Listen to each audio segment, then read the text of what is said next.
Taylor's. Taylor. Is Taylor going to be with us? He should be. He is on this floor. He is here. Okay, great. Yes, I wasn't last. I don't see the name. It's not here tonight. Nick will not be with us tonight. He is not well. Nameplates for our members. I know. I think that's you, Taylor, right Right there, there. the front row. Yep. Right, Euchre? Yes, thank you very much. God. Appreciate You go that. way back with those dad jokes. Good Lord. All right, well, we'll call the meeting to order on that note. Good evening.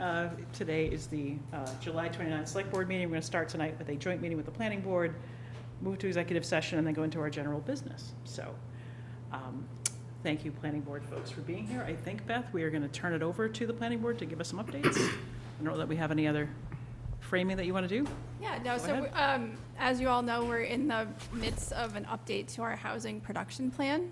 We did our last plan, which is available on the town's website, was adopted jointly by the Select Board and the Planning Board in October of 2018. And so those plans are good for 5 years, and so we're working with MAPC. We have Carlos here from MAPC this evening to give us an update. We've put together a working group. We've been meeting, I guess maybe since February timeframe. Carlos will go over all the details. And we're kind of at a point where we've done a lot of the background conversations, and we thought it made sense for both boards to come together to kind of hear where we are. We have representatives from each board who have been on the committee, but before we go into the final phases of drafting and then get a draft out to the advisory group and to some other groups, we wanted to come before you all, since ultimately you're the ones who are going to be adopting this, to make sure we are on the right track, get some feedback. And so I think that's really where we are tonight. Unless there's any questions, I'm happy to hand it over to Carlos. Okay. Thank you for that. Good evening, everyone. Good evening, Chairpersons Layton and Pryor, and members of the Planning and Select Boards. Thank you for having me. I'm Carlos Montanez, and I will be presenting an update on how we're coming along with the update of your previous housing production plan. So for tonight, we're going to provide you with a brief overview of the purpose, the process, also some key insights before we highlight some of the priority strategies for your plan, for your feedback. So MAPC, this is our agenda for tonight, actually. So MAPC is a regional planning agency, and we function like a public consultancy, and we strive to promote regional collaboration and supplement local planning capacity for communities when we're updating their plans. And for that, we're going to get into some introductions and the process as well. So, for the process, I think I skipped. On the side, we have listed members of our advisory group who have representation from both the Select Board, the Planning Boards, and the Housing Partnership Boards. Also, Council on Aging, from the Committees of Disability Access, as well as the School Committee, and residents and town staff, as well as the Housing Authority. Participation and the input's been really invaluable and helpful throughout in terms of brainstorming ideas and also identifying focus areas. And with that, we'll move into the process for it. So thus far, as part of our scope of work, we've held 3 advisory group working sessions. We've completed focus groups with input and gaining perspectives from some real estate housing experts as well as some housing advocates. We've held 2 public forums with approximately 24 or so participants each. And presently we're drafting the plan report. And after tonight's process update, we anticipate holding a final advisory group working session to review and finalize draft 1. Then we'll have an online public comment period at some point for draft 2 before we anticipate a final presentation in late October. And at that point, then we will transmit the plan to the state for final review. So we'll start with the purpose as well as the subsidized inventory. So with that, an HUP is a state required plan. It allows communities to be proactive about where to accommodate the needs of its own residents and simultaneously try to help address the regional as well as the state housing crisis, whereby each community tries to contribute its part in addressing it. Its housing production plans are not limited exclusively to vacant land and will require some degree of flexibility with what we call gentle infill redevelopment on limited underutilized land. Just to familiarize you with the main components of an HPP plan report, in addition to having an executive summary, the state-regulated housing production plan has 3 main sections.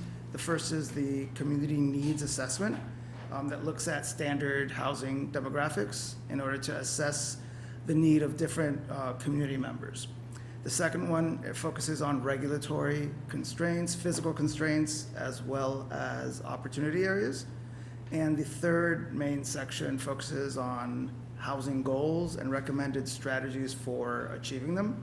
And collectively, the NHPP is intended to help Winchester be proactive in trying to change what it can control in order to remove barriers to options, as well as strive to gain local control over proposals.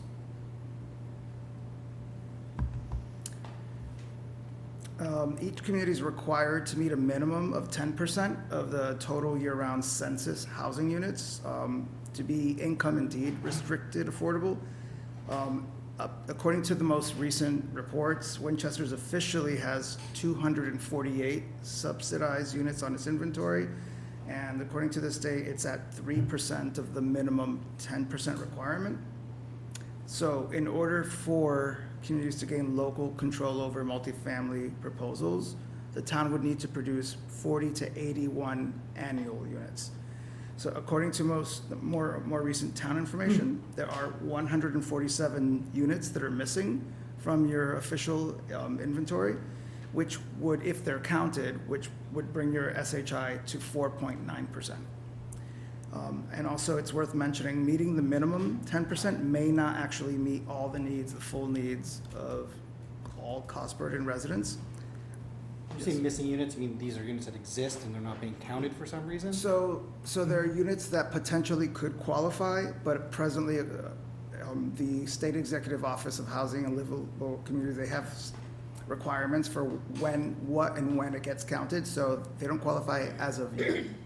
We just submitted additional information to the state this week, so hopefully those would be added. Those were the units that are part of the 40B project that was just recently completed on River Street, so I don't think there's any reason why they wouldn't be added. Yeah, we'll endeavor to report both figures in the report at the time when the state is reviewing it, to reflect both figures, the official and at the time of approval and publication. Yeah. Thank you. Yeah, you're welcome. So cost burden residents are those that pay more than 30% a month on housing costs, potentially putting them at risk to not meet other needs. And just as an example, a one-person household qualifies for an affordable unit at approximately $83,000 of income. So as of March 2024, the town has 15 line items on its inventory, including 235 rentals and 13 ownership units. Most are affordable in perpetuity. The State Executive Office of Housing and Livable Communities is the official administrator of that inventory and decides which projects qualify. The town, as Beth mentioned, has been following up with the state for clarification on those missing 147 units, which potentially could bring you up to 4.9%. And Winchester would need 807 affordables in order to meet that minimum 10% requirement. The State Executive Office of Housing and Livable Communities is the official source for administering matters related to 40B, the housing production plans, and those SHI requirements. For the purposes of calculating what units qualify to be included on your inventory, all units in a 40B rental count towards the SHI if at least 20% to 25% of those are affordable at up to 80% Metro Boston's AMI, or area median income. This means that if a 40B rental has 100 units and 25 of those are technically affordable, all 100 units will be included on your SHI. However, for ownership 40Bs, only the the technically affordable income restricted units count towards your SHI. So there's a distinction there in tenure and how they count things. And in terms of the subsidy type or the financing type that a project receives for a 40B also affects that 20 to 25% percentage in terms of affordability. So now we'll cover some key findings based on some best readily available data. As mentioned, the town's officially at 3.1%, anticipates possibly being at 4.9 pending state approval. The draft report will reflect both of those figures. And among some of the key findings are some of the following: that Winchester has a high-priced housing market with limited stock, and that there's lower production compared to 9 other communities, including Lexington, Belmont, Concord, and Arlington. The upper chart shows Winchester in the red with its subsidized affordable inventory percentage compared to the 9 other comps, plus Boston proper to the far right. The draft report features a similar chart that shows that despite low housing production, Winchester has experienced a recent increase in multifamily permitting.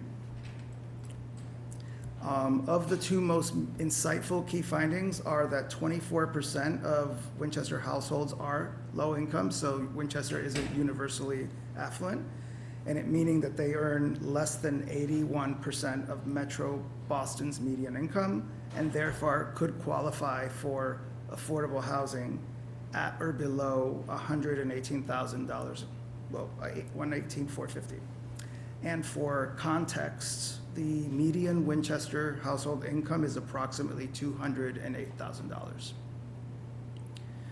Additionally, 25% of all households are cost burdened and are paying a higher monthly proportion than is recommended on housing. So the low supply, together with the high prices of $1.18 million for single families and approaching $1 million for condos, offers limited options for the remaining 1,600 or so low-income households beyond the existing 248 affordable units you have on your inventory presently. Let's see here. So additional key findings continue with the identification of 6 total focus areas, including 5 master plan areas, and building upon a recent success in Winchester Center with your multifamily zoning, as well as potential voluntary partnerships with institutional religious properties. That was identified as part of the process. And another finding is that despite the new town center zoning elsewhere in Winchester still hinders production and affordability. And another finding is that the special permit process is costly and lengthy, very likely discouraging proposals and development. Another finding was that the accessory dwelling units, also known as in-law apartments, are limited to seniors over 62 years in age. And we have here also on the slide, as of July 2024 Boston Globe headline on the right, showing that fully permitted projects have been stalled because of financing issues and high construction costs. So that kind of paints a picture of the current landscape. And lastly, on the slide, in terms of key findings, a regional Boston research study was updated, and it found no clear connection between housing and school enrollment. So in terms of your updated plan, it features 16 primary strategies, including 10 draft priority ones. There are also 7 secondary ones, and they're classified as secondary to make the implementation roadmap clearer and more focused, and also as a reflection of limited capacity of staff and housing board members for being able to implement all 23 strategies. So based on consultation with our MAPC housing department and experts, the following overarching implementation approach that's listed on your slide is recommended. And that is that lower scale, gentle density infill redevelopment like cluster cottages and ADUs are unlikely to move the needle much in terms of increasing the technical affordable SHI units on your inventory, but they're still worth pursuing. And also that increasing SHI units shouldn't be the only emphasis in order to meet full community needs. And that in line with Objective 1B, it's recommended that the town focus on one or two sites for potential partnerships for what our housing department called a supercharged NOAA, or naturally occurring market affordable project that also would feature an on-site affordability component. Now, that approach, in line with Objective 1B about the supercharged NOAA project, would include the town. It would entail the town also being proactive about identifying a site, spearheading an inquiry of some sort in terms of an interest in partnership, and/or issuing a request for proposals to propose a project under the town's terms. And that could potentially also help increase the SHI units. And as a town staff observation, Winchester already has a few larger scale partnership developments underway, like the Waterfield lot and the Washington Swanton property. So there are fewer remaining opportunities in the town. And lastly, for key findings, we have examples of gentle, smaller scale infill housing types that are more compact and market affordable options. So these types of market affordable options are centered around open space for options as starter homes, or for downsizing, or the ability to age in place with lower maintenance. And these were some examples of types of projects that the advisory group members and public forum participants found compelling throughout our process. And on the slide on the left, we have the Riverwalk cluster cottages in Concord, which are 13 units, approximately 1,700 square feet each. On the lower right, we have the Lantern Lane example in town in Winchester proper, which advisory group members described as a historic precedent from the 1930s. These are smaller scale single family homes that predate present restrictive zoning, and they would be difficult to recreate presently without zoning amendments.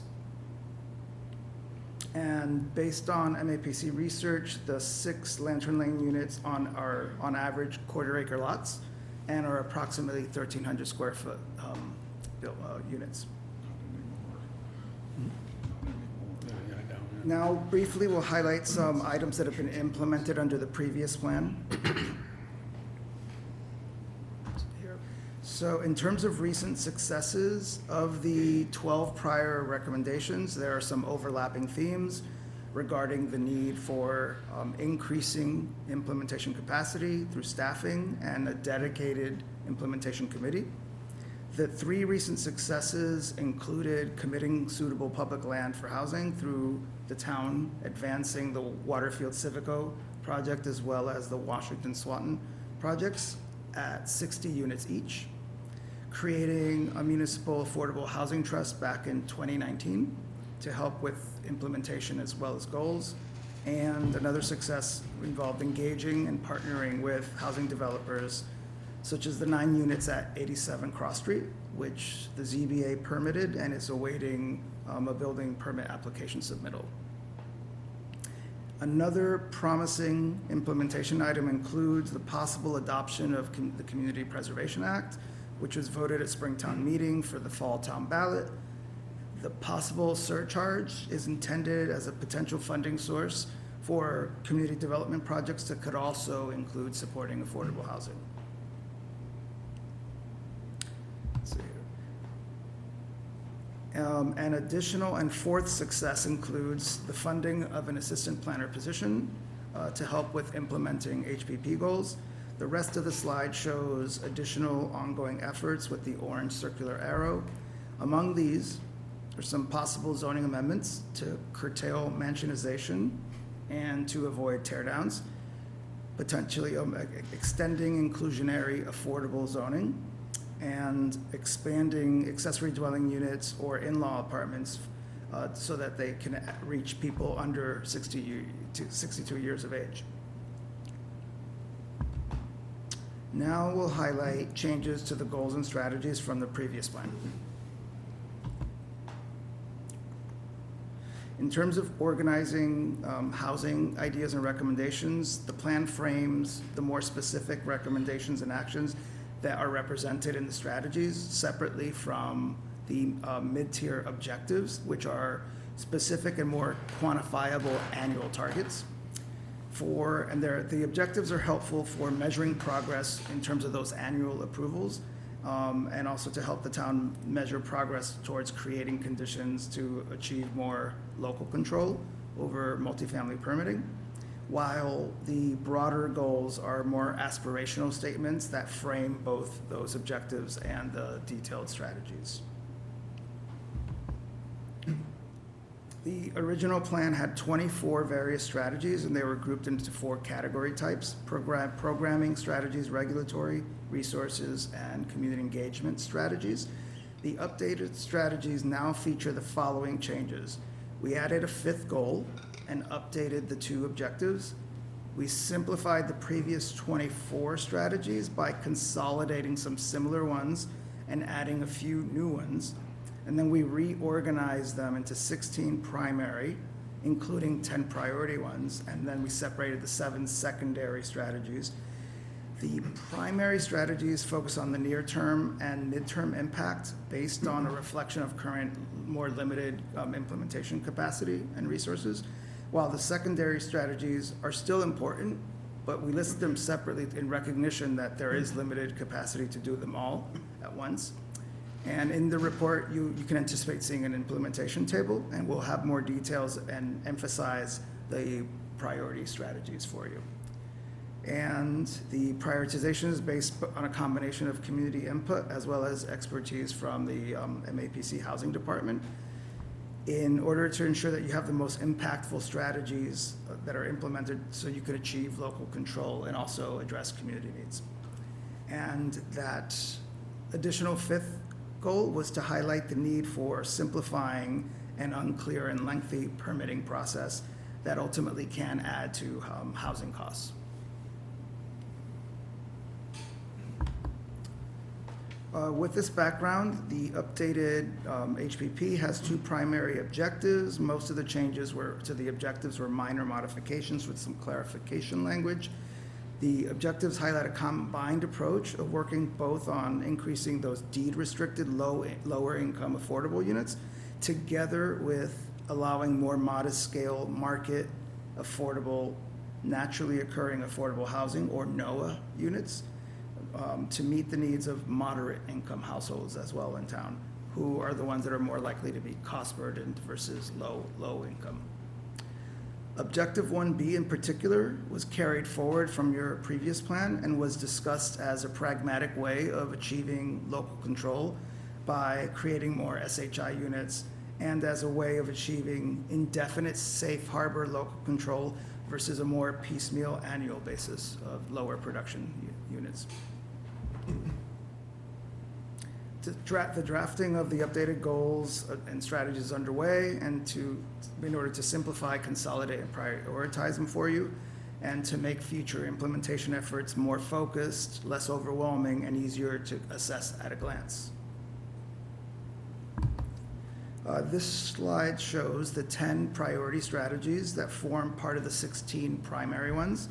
They include sharing more information, public information, to counter misinformation, simplifying the review process to reduce housing costs, including possibly creating a flow chart for the public about what the process entails, extending inclusionary zoning, the town being more proactive about spearheading a partnership project, passing that Community Preservation Act, which is underway by the town, and carrying forward forming an HPP implementation committee as well.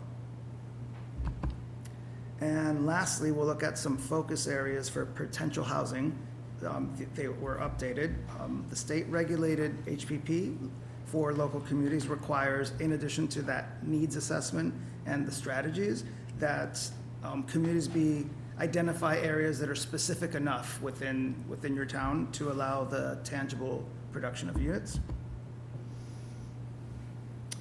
And in addition to the prior focus areas identified in your past plan, this update included advisory group and public forum discussions on 5 master plan opportunity areas, and also building upon the recent success of the Section 3A multifamily housing near transit, those zoning changes that occurred. The slide graphically represents these 3 community components on the left contributing to the composite map on the right. These three components, in addition to benefiting from input through this HPP update process, also benefited from community input during their respective community processes as well. And with the constraints while the constraints chapter of your HPP acknowledges that there's limited available vacant land in town, and that most town-owned properties are either wetlands, parks, or playgrounds, the HPP update was able to identify those 6 community consensus areas for a combination of possible affordable and market rate NOAA units as well for moderate income households. The qualitative community vetting was also supplemented with a data-driven analysis of possible suitable areas that the composite map shows. It shows those community identified areas laid over a GIS analysis. And basically, on the next slide we'll show there's a high level of general correspondence between what was identified by the community and what the different variables that were used in the GIS analysis indicated. The 5 master plan areas are North Main Street, North Cambridge Street, River and Swanton Streets, and Lowell Avenue. And Winchester Center is the 6th area, which has already been zoned for multifamily, and that could possibly include an affordable component, should the town want to pursue that. The last consensus item is not specific geography, but it's the potential for voluntary partnerships with religious institutional properties at large. And it's worth highlighting the intent of identifying areas that also include private property is always for voluntary redevelopment. And let's see here. So, and to conclude our process update, this is your updated composite focus area map that combines that community input overlaid on the quantitative suitability analysis for the town's consideration.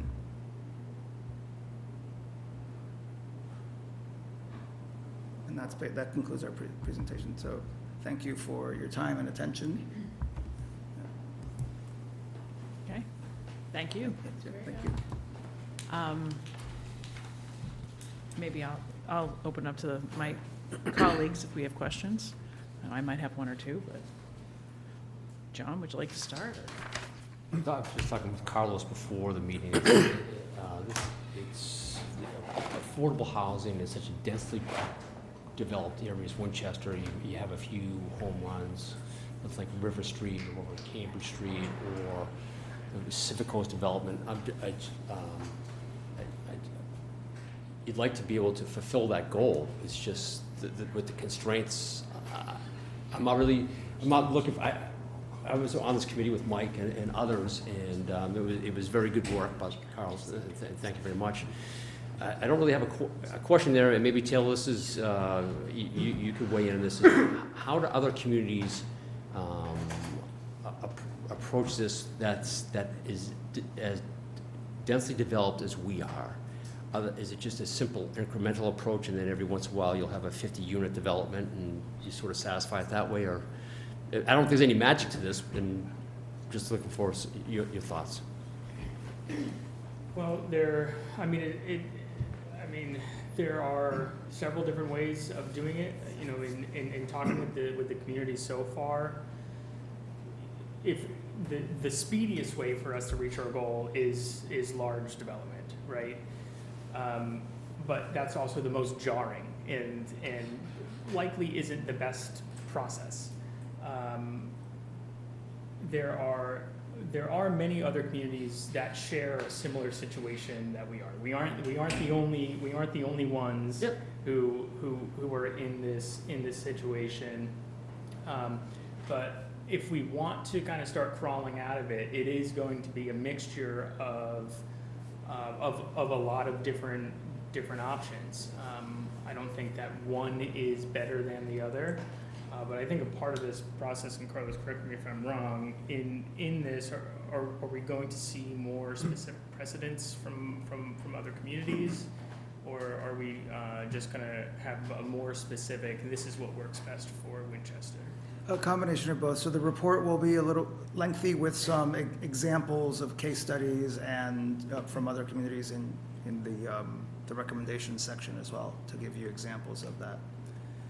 But you're on the right track with the Community Preservation Act, because that will generate a source in which you can at least create subsidized units on, the town has control over the ability to do that, as opposed to the physical construction of, there are ways that the town can buy and create subsidized units that already exist, or units that exist, convert them into subsidized ones, rather. I apologize for interrupting, but I need to do a small point of housekeeping, which is that the planning board never officially opened our meeting. So if I could just open the July 29th meeting of the planning board with a roll call vote. John Cortizes. Here. Diab Jarius. Here. Brian Vernalia. Here. I'm Carrie Layton, and I'm here as well, and we are missing Nick Rosettos tonight. Thank you so much. This is a wonderful presentation. Thanks, Carrie. Sorry, I didn't know. I would have thrown it No, to it you. was Meyer. Oh, I'm sorry. This is not a question, maybe it's just my perspective on kind of what you were saying, that we have to be cognizant and aware of all the different opportunities we have as a town to create opportunities for more affordable housing and more housing options. And there's no one silver magic bullet for everything. And so we have giant sledgehammers, like building a large development, like, the units out across from Whole Foods or something like that. But then there's also more controllable, minute encouragements, like what you guys are trying to do with North Main Street, where we are giving incentives to people to build something that can also include affordable housing. And so it's more about having our eyes open and looking for opportunities on the full spectrum and making sure that we're getting some things done more quickly that can up numbers more quickly, but then also find more sustainable approaches that will allow the town to retain its character and grow in a way that is controlled and maintains Winchester the way we know it. And so it's kind of using all those different levers and the different, scale of impact they can have without accidentally forgetting something on the table, which comes down to the work that you guys are all doing and we're all doing and everything else. Am I wrong? No. Okay. Go ahead, Diab, and then I'll go to Mike. Carlos, great presentation. I have one point that I would hope that would be slightly changed in the report. If you go back to page 12, and it's the difference between the SHI numbers and the actual number of affordable units. So right down there on the second from last bullet, you say limited adoptions for the additional 1687 low-income households beyond the existing 248 SHI units. Those are the total SHI units, not the actual affordable portion of those units, correct? Yeah, that's correct. Well, most of those are rental, so there were 235 rental and 13 ownership. Right, but of the 235 rental, only 25% are actual affordable. No. Well, some of your traditional. I see what you're saying, yeah, so. Yeah, the actual deemed How they're affordable calculated, units yeah, are only that's- 25% of that's those. So correct. that number, 248, is Actually much lower. higher than the actual number. Yeah. So when we're talking about how we're approaching getting, It's fixing 240 our is problem. misleading, is what you're saying. It's misleading, because it means that it seems like we've done more than we actually have. The other thing is that, this is coming down to my opinion, but North Main Street at max is going to produce, I'll be generous, 300 units. We're not going to get a ton of affordable units out of there because we can put in lots of units on the southern part. As we go to the northern part, the scale will go down. We're looking at inclusive zoning of maybe 1 per 10 unit, 10%, which doesn't move the SHI much, but it also doesn't really add to that. So focusing on, I know there are opportunity areas and we're focusing on the areas we have in control, but realistically, we are not going to we're not going to get to 800 actual affordable units that we need with North Main Street or any of those other ones. And getting back to what you said, John, we're a densely developed area because we have a large minimum lot size. And so currently, infill will not do much, I agree. But if we're going to actually really move the needle, we have to consider whether a minimum lot size is appropriate for the amount of housing that we have, that we need. And this is a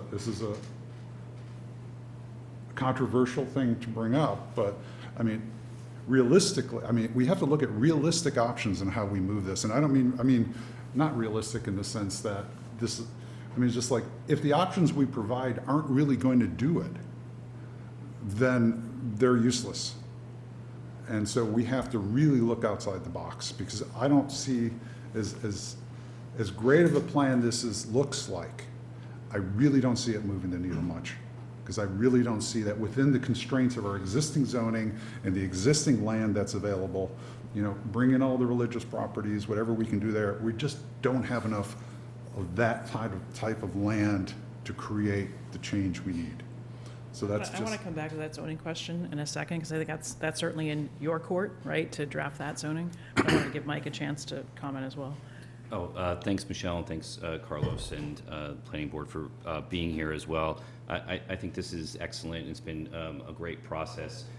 It's a plan, it's an outline of things that we can do. It's great after, going through the first round to see that we have done quite a few of the things that we thought were going to be really hard to do when we started the first one, right? And even the accessory dwelling units, and starting the Community Preservation Act process, and tackling some of these bigger projects that can be, for us, kind of politically uncomfortable. And so I think that's what Diab is talking about a little bit, is that we're going to have some tough conversations with residents if we're going to make some progress here. And without that, there's not a lot of low-hanging fruit anymore for us to grab onto this second round. So I think this is a great plan, and I think us meeting in joint session like this is important for us to do as regularly as we can, schedules permitting, to show residents that we are on the same page, if we are, about minimum lot sizes and being more aggressive with our zoning to make some progress. Because what I've found in the past several years of doing this is that there can be some obstruction from residents. There can be some obstruction with our local government and our processes. But I have found actually landlords and developers have been willing to work with us. They understand the rules around 40B especially, and we've adopted this language of 40B kind of, and that's the way that we talk about everything in percent this and percent that. And to Diab's point, I think that he was at least a part of it. I think that he was suggesting before is when we look at 3%, a lot of those units are where we're actually putting 25 units in, but we're getting credit for 100. So it's actually much less when it's kind of unweighted like that, or however you want to talk about it. So what I hear from residents is the number one issue for people is affordability, hands down, and people are a lot more cost burdened than I think people understand. And so that's we're in an inflationary cycle, and we're in a difficult time. So I think in order for us to continue making gains with our housing production plan, I think we all need to be aggressive here in our meetings, but politically as well. So this is a good framework for us to move forward. So thank you. Yeah, and I'm just going to state my piece and then turn it over to Carrie and see if the planning board has questions back for us. But to the extent that, as Diab mentioned, and Mike as well, special permitting, streamlining the process. I think there's a lot of things that town government that we could make cleaner and neater and faster and more understandable and predictable. So to the extent that infill, maybe it doesn't move the needle, but it's something. I'm just curious if the planning board, if there's, on your 2-year horizon, are there zoning changes? You don't have to say, oh, first we would do infill and then we would do minimum lot size. I'm not suggesting but is that part of the conversation even before this housing production plan is finalized? Like zoning changes that either streamline special permit processes, right? What goes to the ZBA, what doesn't? Or sort of zoning changes that get at some of those more modest, but yet moving in the right direction kinds of changes. Maybe it's too soon. I'm just curious where the board is. That's solidly you guys. I mean, I think one of our next main agenda items, once we finish rezoning North Main, which will kind of carry forward the spirit of the CBD, which is get inclusionary housing included where we can, is to take a step back. One of the questions I have from that slide about that is who are we addressing the needs of? When you make the statistic that 24% of households are low income in town, who are these folks and where are they living? I mean, we don't have it mapped that on the census block. This is townwide, but it's 24% of households are at under 81% of AMI, so they technically qualify for affordable income units. But we didn't map them out geographically in terms of where they are. So understanding what that need is, are those adult children, we have to get our heads around that, but we think sometimes in different populations, are we trying to get adult children to move back sooner before they have children? Are we trying to retain our elders? And I think those are two different housing strategies. And then we're gonna have to look at zoning in single family. We don't have a lot of areas where we can put large developments. We kept this presentation light on the charts, but the plan report actually does a breakdown of senior households, small families, larger families, households without children. So you do have that breakdown to give you like a finer grain. But we didn't map them though. We just have smaller figures, yeah. From a presentation, from the economic development presentation last week, an inordinate number of renters fall into this category.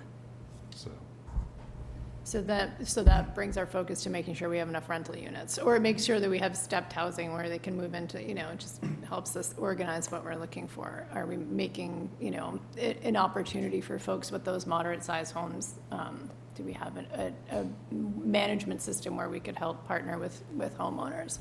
We have a lot to work on, but any other planning board members?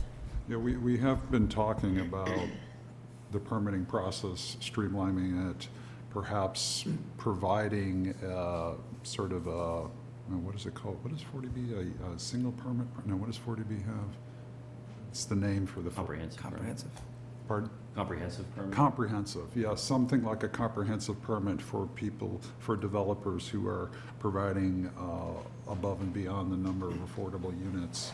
So we've heard a lot. We actually had a former planning board member sit here and admonish us about some of the problems with the permitting process that she was going through. So we know that there are issues to streamline. We're dealing with a process which has been put in place over the last several decades. So unwinding it and clearing it up is something that will take a little bit of time, but yeah. Sure. And it's not just in the service of affordable housing, it's in the service of any, right? It's in the service of new development, it's in the service of adding onto your house, streamlining some of it, right? If you could or wanted to subdivide your own lot or just build where you could by right, I think that benefits not just the affordable housing, but just development in a thoughtful way and improvements that people want to make to their houses, whether that's their ADU or something else. So, okay. Any other questions for the planning board? I know we're going to try to move ourselves into executive session maybe in the next 5 minutes, but don't want to. I was just going to say, I have a number of questions, but I think there's just not time. I'm wondering what the best way to get questions to this back to you. Is it just to you, Taylor? Or is it, I just want to know what the best way to get it sort of down in paper, because tons of questions come to my mind. And I can start doing it now, but you have an executive session. We have another meeting right now, so I don't know what the best way to go forward is that. Yeah, I think you can, Taylor and I are kind of co-managing the effort, so I think you can send questions to Taylor and I, and then we can forward them to Carlos, and then if it makes sense, happy to schedule a meeting, or, you know, we have another advisory group meeting scheduled in, I think it was September 26th. And I'm not sure, Carrie, is the planning board going to have I Ching was your representative prior, so I don't know if you have Oh, no, it's a. you. Is it you? Okay. Yep. So, yeah, we have lots of opportunity. Okay, so I'll get those down into writing. I have 3 or 4 questions, but just, Sure. there's not really time. Yeah, one thing, define NOAA, that was a question I almost sent to you, Taylor. So just, it was like a few pages down, it's defined, but I think put that earlier. I wonder, Carrie, do we want to have a joint meeting before Fall Town Meeting on North Main? Or is there anything else that you think? And you and I can take that offline, but. Don't we have one scheduled? Select board, planning board? 19th. That's right, you're coming back on the 19th. August. Okay. We're here on August 19th? I did not know that. It's like 3 weeks. We'll be in But great it shape. practice sound familiar. You're gonna have all the questions Do you answered, want that as That's a right. joint meeting or just an update? An update. from- Yeah. I think. Yep. Okay. I was gonna say, it's not out on my calendar. Great. Is there anything you need from us Not yet. at the present? I know, given Let's keep where that things door are at. cracked, though. Of course. So just for Carlos, it sounds like from the feedback, we're pretty much on the right track. Yep. And we'll move into the drafting phase, and then we'll have a kind of internal draft that will circulate to folks to kind of regroup, and then a final draft for public comment. Yeah, Thank you. good work. No, Thank you. Appreciate it, thank you. Thank you. It's good. So I want to give Carrie a plan to adjourn to somewhere. She needs to adjourn her meeting. Okay, so we're going to take a motion to adjourn the planning board meeting, and we'll be reconvening in the Mystic Valley Room. So moved. Second. Roll call vote, John Cortez. Yes. Diab Yes. Yes. Brian Bernalia, and I am a yes as well, and we will reconvene downstairs. Thank you, Select Board, thank you. Thank you guys for Thanks coming. for coming.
to the Monday, July 29th meeting of the Select Board, Part 2. We had a meeting with the Planning Board at 6:30, and now we're going to go through our regular business agenda this evening. Starting off with, I want to note for people that we have our next meetings coming up. We have one meeting in August, 2 meetings in September, and then we'll be meeting rather regularly up and through town meeting. With that, I'm going to turn it over to John to go through acceptance of donations. All right. Move to accept the gratitude, a donation of $30,000 from the Cummings Foundation, Make a Difference Dollars program to the Winchester Coalition for a Safer Community program. Second. All those in favor? Aye. I vote yes. Okay. I move that we accept the gratitude, a donation of $275 from the Winchester Tennis Association to the Recreation Department for landscaping services of the William Packer seating area of the Packer Ellis Tennis Courts. Second. All those in favor? Aye. And I vote yes. Okay. Thank you. All right, Beth. You had a lengthy update for us. Thank you. Thank you. Yes. So first up, I have an appointment in accordance with Section 4-2B of the Town Charter. I've made the following regular full-time promotional appointment in the Department of Public Works of Brian Villacqua of Wilmington to water sewer working foreman, and I request the board waive the customary 15-day appointment period. Move that we waive the 15-day waiting period for Brian Bevilacqua, DPW Water and Sewer Working Foreman. Second. All those in favor? Aye. Aye. Thank you. And just a few other updates on items not on your agenda. First up, I just wanted to mention that I had the honor of attending the dedication ceremony this morning for the Marble Street Bridge over Route 93, which was renamed in memory of State Trooper Tamara Bucci. Trooper Bucci was killed in the line of duty in March of 2022 while assisting a motorist on Route 93 in Stoneham. It was a really beautiful ceremony. It was very well attended by members of our community. Governor Healy was there, as well as our state delegation, and obviously Ms. Bucci's family. State Rep Mike Day actually sponsored the bill to have the bridge renamed in her memory. So I hope everybody will join me as you pass over that bridge in remembering her and obviously her sacrifice for our community and our state. So thank you. And just a few other items. As we discussed at our last meeting, we did put out to a list of invited community stakeholder groups, the ARPA community grants. Those went out last Monday, and we have applications due on August 23rd. So we've gotten a few questions from folks that we'll be getting back to over the next later this week. And we encourage anybody who's interested, if you have any questions, to reach out to the town manager's office. Mystic School Heat, we're continuing to work with our consultant from Weston and Sampson to finalize a proposal for the next phase of design. As the board knows, we did previously vote $150,000 from ARPA funds, which should take us through the final design for that project. CPA Advisory Committee, we have our first meeting. Michelle and I will be attending this Wednesday at 1 o'clock to kick off that advisory group, which was created as part of the CPA bylaw that was passed at Springtown meeting. I also just wanted to mention the Winchester Cultural Council will be kicking off their Art in August celebration. The first event is a gala at the Griffin Museum this Thursday from 7 to 8:30 p.m. And they just asked people to RSVP if you're interested in joining. And they'll have a variety of events throughout town, in the town center, working with the cultural district to support arts in Winchester. You can learn more at artinaugust.org. As you all know, we are working on an economic development study. We had a really great presentation, I thought, last week with the consultant to talk just very high level about their initial market analysis, as well as to talk about kind of brand and strategy, graphic design, what we want the town to look like, how we want to brand ourselves and advertise for people to come to Winchester. That work will be ongoing, and we have a lot more in terms of updates with that. Yep. Focus groups are happening and more public comment. Yep. Yep. I wanted to highlight from the town clerk's office that we are, the clerk's office is working very hard to get the state primary scheduled for September 3rd underway. There will be early voting in town hall starting on Saturday, August 24th and continuing through Friday, August 30th. So please visit the town's website if you want more information on that. The voting will be held in the Winchester High School not in the gym, because hopefully we'll have a gym floor project that will be starting up in that time frame, but it'll be held right in the cafeteria space when you come into the high school. At the last meeting, we talked a little bit about some of the bid results we've had. One of the projects that unfortunately came in over bid was the Lynch School traffic calming project. So we've been working with our consultant to take out a few of the items which are included in the original base bid to pull those out as alternatives. So the three items that we'll be pulling out as alternates are some minor curb line adjustments at the Horn Pond Brook Parkway at Middlesex Street. It's a pretty minor scope change, so I don't think there's any concern with that work. We'll also be pulling out some of the proposed improvements at the intersection of Royal Street and Sylvester Avenue, and we'll be working, if we're not able to bring those projects into the base bed, we'll be working with our DPW to try to do those improvements before school starts. And then the third item that is a little bit more significant is the installation of a new sidewalk on Middlesex Street, along Middlesex Street Park from Lake Street, along that section of park by the cemetery. We're hopeful, if we're not able to take that project as part of the alternates, that we'll be able to do that in the future as well. Can you just remind me, what is a curb line adjustment? So it depends, right? In some cases, like the first one, we're doing where the bikeway comes out at Horn Pond Brook and connects into Sylvester Middlesex Street there. It's a very wide open intersection. Yes, it is. And so we're doing quite a bit of work on one side of the intersection to take what is now pavement and make it green space. On the other side, there was a very small curve adjustment, which is not really significant in the overall scheme of the project, so that's why that one was brought out as an alternate. Okay. The handicap ramp in that location is still in. So I think it's important to note on that, no changes to what we proposed on Pond Street is going to be in those ad alternates. I'm sure those people are listening. I'm happy to hear that. Let's hope so. Thank you, Beth and Matt and others for working on those. Yeah. Pretty thoughtful decisions on that. And just last, I had a few other construction updates. Eversource is continuing to do their sidewalk improvements on Cross Street. They're hoping to pave before school starts. Obviously, all this is all weather dependent. Leonard and McDonald Field Playgrounds, that project will go out to bid later this summer. Winchester High School drainage project, which has been years in the making. We've had to rebid it a couple times. That work actually started this week, I believe, and they should be done before school starts.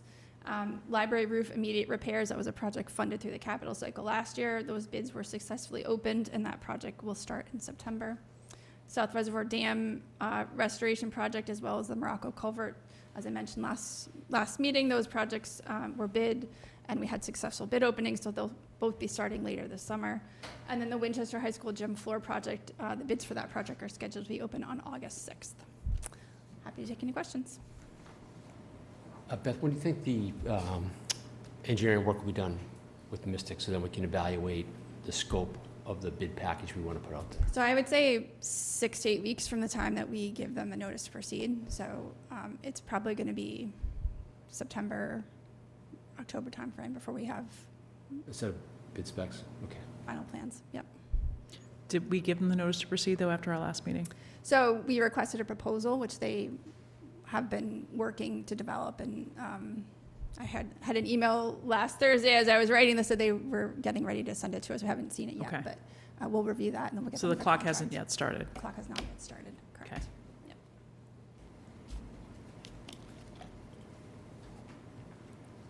Any other questions for Beth? Thanks for the detail on Lynch traffic. I appreciate that. Okay, we'll move on then to public comment, which is different from public hearing. Is anybody here for public comment this evening? Okay, everyone's home watching the Olympics maybe, I'm not sure, but all right. So we're going to open up then the public hearing. We have 3 grants of location, one with National Grid and 2 with Eversource. We'll take them one at a time, but if we'd like to invite, if National Grid's here, come on up. I don't know if you have a presentation or not. It's okay if you don't. Not really, it's just the plans I submitted plans that are in there, originally. yep. Yes. Hi, good evening, Diana Cuddy, National Grid Gas, 170 Data Drive, Waltham, Massachusetts. And I'm here tonight to request a grant allocation for approximately 30 feet of new plastic gas main at Everett Ave, tying into our existing gas main, crossing Everett Ave to Sheffield West Road. Okay. And Matt, you looked at these plans? Yeah, we didn't have any comments or concerns. Okay. Is there any member of the public here who wants to weigh in on the specific grant of location? Okay. Then I think we can entertain a motion. All right, I move that we approve National Grid's grant of location to install 30 feet of pipe, the right-of-way at Everett Avenue and Sheffield Road. Second. Oh, is this going to be subject to the conditions that Matt put in his memo? Yes. Yes, we usually provide comments with usually standard conditions and certain circumstances, additional conditions. They should always be subject to the conditions that we put in our memo. Yeah. They're attached to every one, right? Yeah. Yeah. But I think you need to That's have what that, we I don't know. In the ZBA, you had to have that as part of your motion. Okay. Okay. So I didn't know if that was assumed or not here. It was assumed, but It's if you want, assumed. Yeah. No, it's not, it's never been part of the motion for these grant locations. It's a standard, statement that's sent out to the butters too, so that they understand that. Okay. Was there a second? Yeah. I thought so. Okay, any additional discussion? All those in favor? Aye. Aye. Okay, thank you. Thank you very much. That grant's granted, such as it is. And now, You used to have a big, like, light, you know, or something. It says green or Red. red. go It's light not. goes off or something? Some horns? All right, good evening. We're going to take up the grant of location first on Cross Street. How are you? Jackie Duffy, Eversource. Welcome back, Jackie. We would like to install one stub pole, 33/17/1 on Cross Street. And this work is to allow for the removal of the guy wire that is currently attached to a tree. So a new stub pole is just standard, right? Yes. And when do you expect to do this work? Now. As soon as possible? It's attached to a tree, okay? Matt? As soon as we get it dig safed. Okay. Any Yeah, we concerns, had conditions? no concerns or comments. Okay. Yes, would any member of the public like to comment on this grant of location? This is you can come on up to the table. We always invite public comment on any of these, so come on up. We live at 165 Cross Street. The tree is in front of our house. So we have a couple of questions. How do you put a pole on the side of the street where the utilities are? Because the water and sewer is right in front of our house. And there are no other poles on the whole side of the street. Why don't you just replace the pole across the street that's leaning into the This street? pole is only a pole to hold the wire across the street. So you're gonna put a whole pole in front of our house just to hold one wire? It's to hold the infrastructure. It's not anywhere else on the whole street, though. Why is that gonna happen there? And how do you do it It's if the not a water and real- sewer is right in front of our house? It's not a real telephone pole. No, it's like a stub pole. How tall is it again? It's usually 35 feet.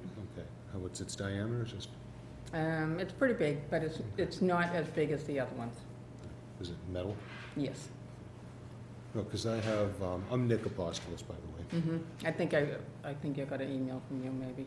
No, No? no. I got it through. Maybe through Eric. I Yeah, did, Yeah, yeah. it's been okay. a lot of emails. It's, I got the McCourt foreman as well as a couple of my Dwayne. construction neighbors. Mhm.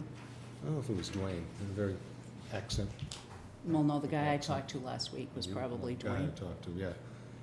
They both expressed concern about the utilities being right there. Our water and our gas come into that common sidewalk area now, and all that stuff they dug up is like right there. And their comments were to simply replace the pole across the street and have it, that would be easier than a stub pole. That's what they said? That's what they said. Well, I can certainly chime in and say when the grant allocation was initially submitted that it didn't show the water and sewer service because it's not usually standard for grant allocations for utility poles. We did ask Eversource to include those on an updated plan, which they did. They also said that they would be notifying DigSafe, which is standard practice, as well as the water and sewer department, to make sure that all the utilities are marked before they go ahead with their installation. So I think from our standpoint, we were comfortable recommending approval of the grant allocation based on that additional information that was provided. So Matt, is a stub pole there because the pole across the street's not stable? It's leaning, and so like the more expensive thing to do would be replace the pole? I'm definitely not a wire engineer, but I think it has to do with the way the poles are configured and the loads, the There's so tension much on and the- yeah, there's loads so on much the on that- pole. on So the if you pole. replaced it, it's not going to solve the problem? Replacing the pole, replacing a pole on the other side of the street does not solve the problem. because Okay. It's a matter of the geometry of. And the pole on it. everything. Yes. But So it's the the tree, only, right now, the tree's holding it. No, I get it. I just want to see the necessity of doing It all that. goes straight across. we hold our breath every time the wind And I blows. think it's one wire that's tucked into that tree. Yeah. Right. Yeah, I just rode by, I think it is. Why the geometry? If all the other wires go straight across, why can't one more wire go straight across? Where does geometry figure in a straight line? Well, again, I'm, speaking a little out of turn, but it's not the wire, the pole isn't supporting the wire, the wire that goes across from the other side of the street. The pole is actually supporting all of the wires on the other side of the street. That's what a guy pole is.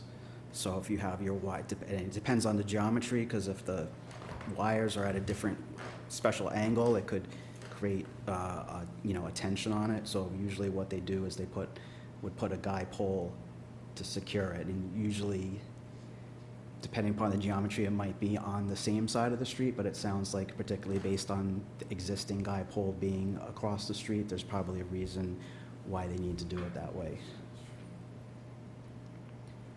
Would they look at it again and make sure? Because, there was stub pole sprayed on our street, then it's gone. There were other utilities, and then they were gone and changed. Is this something that they'll just look at again before Did they they do just it? repave that? Because I just went out there. It's not paved yet. It's No. not Did The they- plan is to pave It's it. not paved, So where okay. they had originally written where the stub pole was gonna go is further down from where the tree is. And they've done the sidewalk there, and all the writing in the street is gone. I don't know if it just wore away or if somebody removed it. So is the pole gonna go where the tree is? I have, on this, it says it's going right next to the tree. Okay.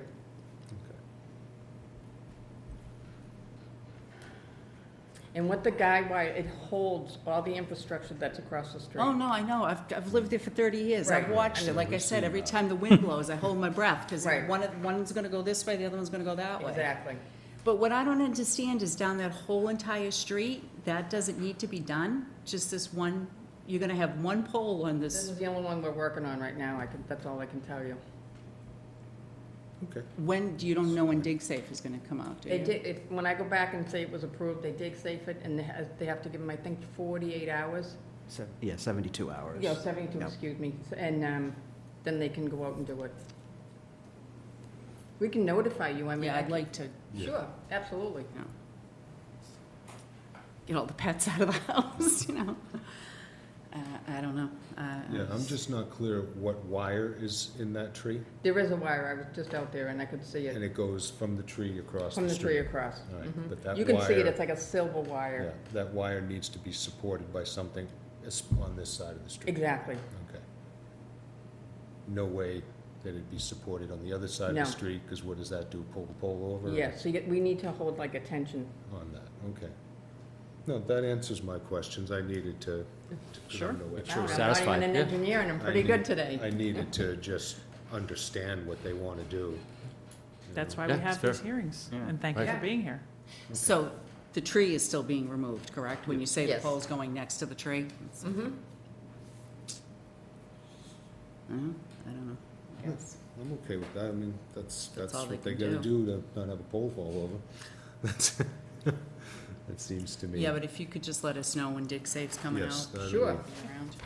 Well, the dig safe really wouldn't, the dig safe, they just mark it, and then when they come out, I can have them make sure they get in touch with you. Okay, There's my email and there's my phone number, okay. Yeah, Thank you. All right, Okay. Thanks, Jacqueline. so if you just email me tomorrow with all your information, I'll have everything. Very good. And they can definitely work with you.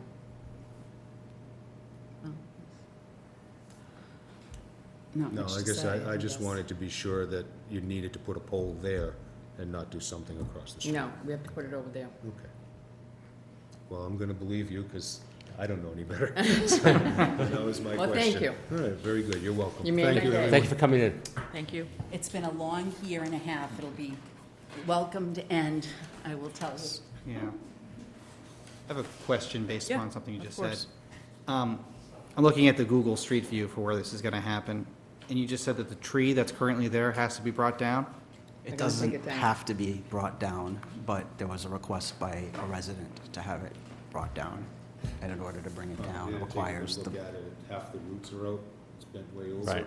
tough shape. It dropped detritus on my back when You I was okay? out there cleaning. Yeah, I found lucky it just bounced off my shoulder. I'm a pretty big guy.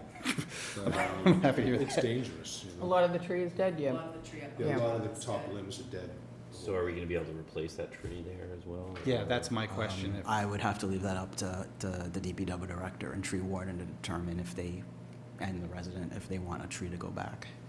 Certainly nothing keeping them from putting another tree back not in the same location.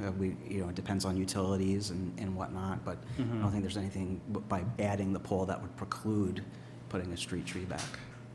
Yeah, is that something that Eversource could contribute to? I mean, if you guys are taking a tree down, can you put a tree up? Do we contribute to it? I'm just asking, yeah. I'm not sure. If it matters, we could do without the tree. It's already all cemented in except for that one little piece. Mhm. It's gonna get the stub pole. Mhm. You don't really have room for a tree with a stub pole right there. It'd be a shame to dig up that beautiful concrete work. And, yeah, it'd be, it'd be something less I have to clean up after. Yeah, this tree was always the latest in dropping its leaves. Oh. Of all trees. I, And then it would just drop them periodically over a matter of 4 or 5 weeks. Mhm. So I'd be out there cleaning and it'd be nice to see that tree goodbye. Okay. Thank you. Great. Usually you're Thank the you. opposite, so Right. that's. Yeah. that's Oh, fine. good to know. You know, so, No tree, well, we're gonna have yeah. a stub pole, I can, Yeah. I can paint it or something. Right. Yeah. Estimate's great. Attach things to it, make it look like a tree. We can drop leaves on your lawn if you're feeling nostalgic. You know, No problem. put that, someone second that. All right. Good night, everyone. good night. Good night. Thank you. Motion on that? Yes, you can make that. Move that motion. we approve the Eversource grant of location to install one new stub pole near 165 Cross Street within the public right-of-way to allow for removal of a guy wire that is currently attached to a tree. Any additional discussion? Okay, all those in favor? Aye. Aye. Thank you. And now Jackie, the next one on Wendell Street. Eversource would like to install approximately 38 feet of conduit in Wendell Street. The purpose of this work is to provide new service to the McDonald Field Pump House. We've been waiting for this one. I know. Matt and I have been in a lot of contact with this one. Okay. So do we need a transformer for up there for that pump station or not? No? We're all set? Sure, there's a transformer or not? It's not on the pole. I think there's a transformer going on the property. Right. I'm not sure. Okay. Okay. Okay. I move that we approve, oh, sorry, I don't want to No. step on you. That's, so 38 feet dug up on is it going to be on the park side of Wendell? It's going from opposite the park into the park. Opposite, okay, going under the street. Yeah, To yeah, connect to yeah, the yeah. street, got it. Yeah, underground. Okay. Just trying to understand where the day was going. Thank you, Beth. All right. All right. Move that we approve the Eversource grant of location to install approximately 38 feet of conduit in Wendell Street within the public right-of-way to provide new service to the McDonald Field Pump House. Any additional discussion? All those in favor? Aye. Aye. Okay, thank you. Thank you. Thanks for coming in. Thanks for having me. All right. Beth, I just needed to get to that page. It was right there. Okay, next up, we're going to do some committee assignments. So this evening, we're going to take up cable advisory first and then field management. According to Patty, we have Ofer is here. Matthew is not one of our new applicants, so he will be coming in confirmed on August 19th? Yes. Is that right? Okay. So we can make a motion to reappoint Christopher Noble. So we have, 3 positions, 3 applicants. We do generally interview new applicants, but we only have 1 new applicant tonight. So we can start with the reappointment, then we'll invite you to the table, and we'll have Matt in a few weeks. But Right. Go ahead, John. I move that we reappoint Chris Noble to the Cable Advisory Committee for a term to expire on June 30th, 2027. Any discussion? I just want to reiterate my past request that when we have reappointments, that we are provided with their prior application packages.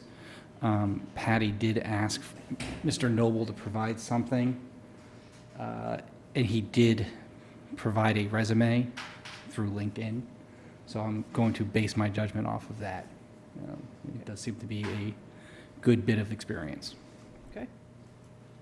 Can I just also remind Bill, is that this committee is not a regular basis, and they only come together when we're up for the renegotiations with Verizon and Comcast. Thank you. One question I did have, Patty, which is not on Mr. Noble's resume, is he's being reappointed. How many terms has he now served on the Cable Advisory Committee?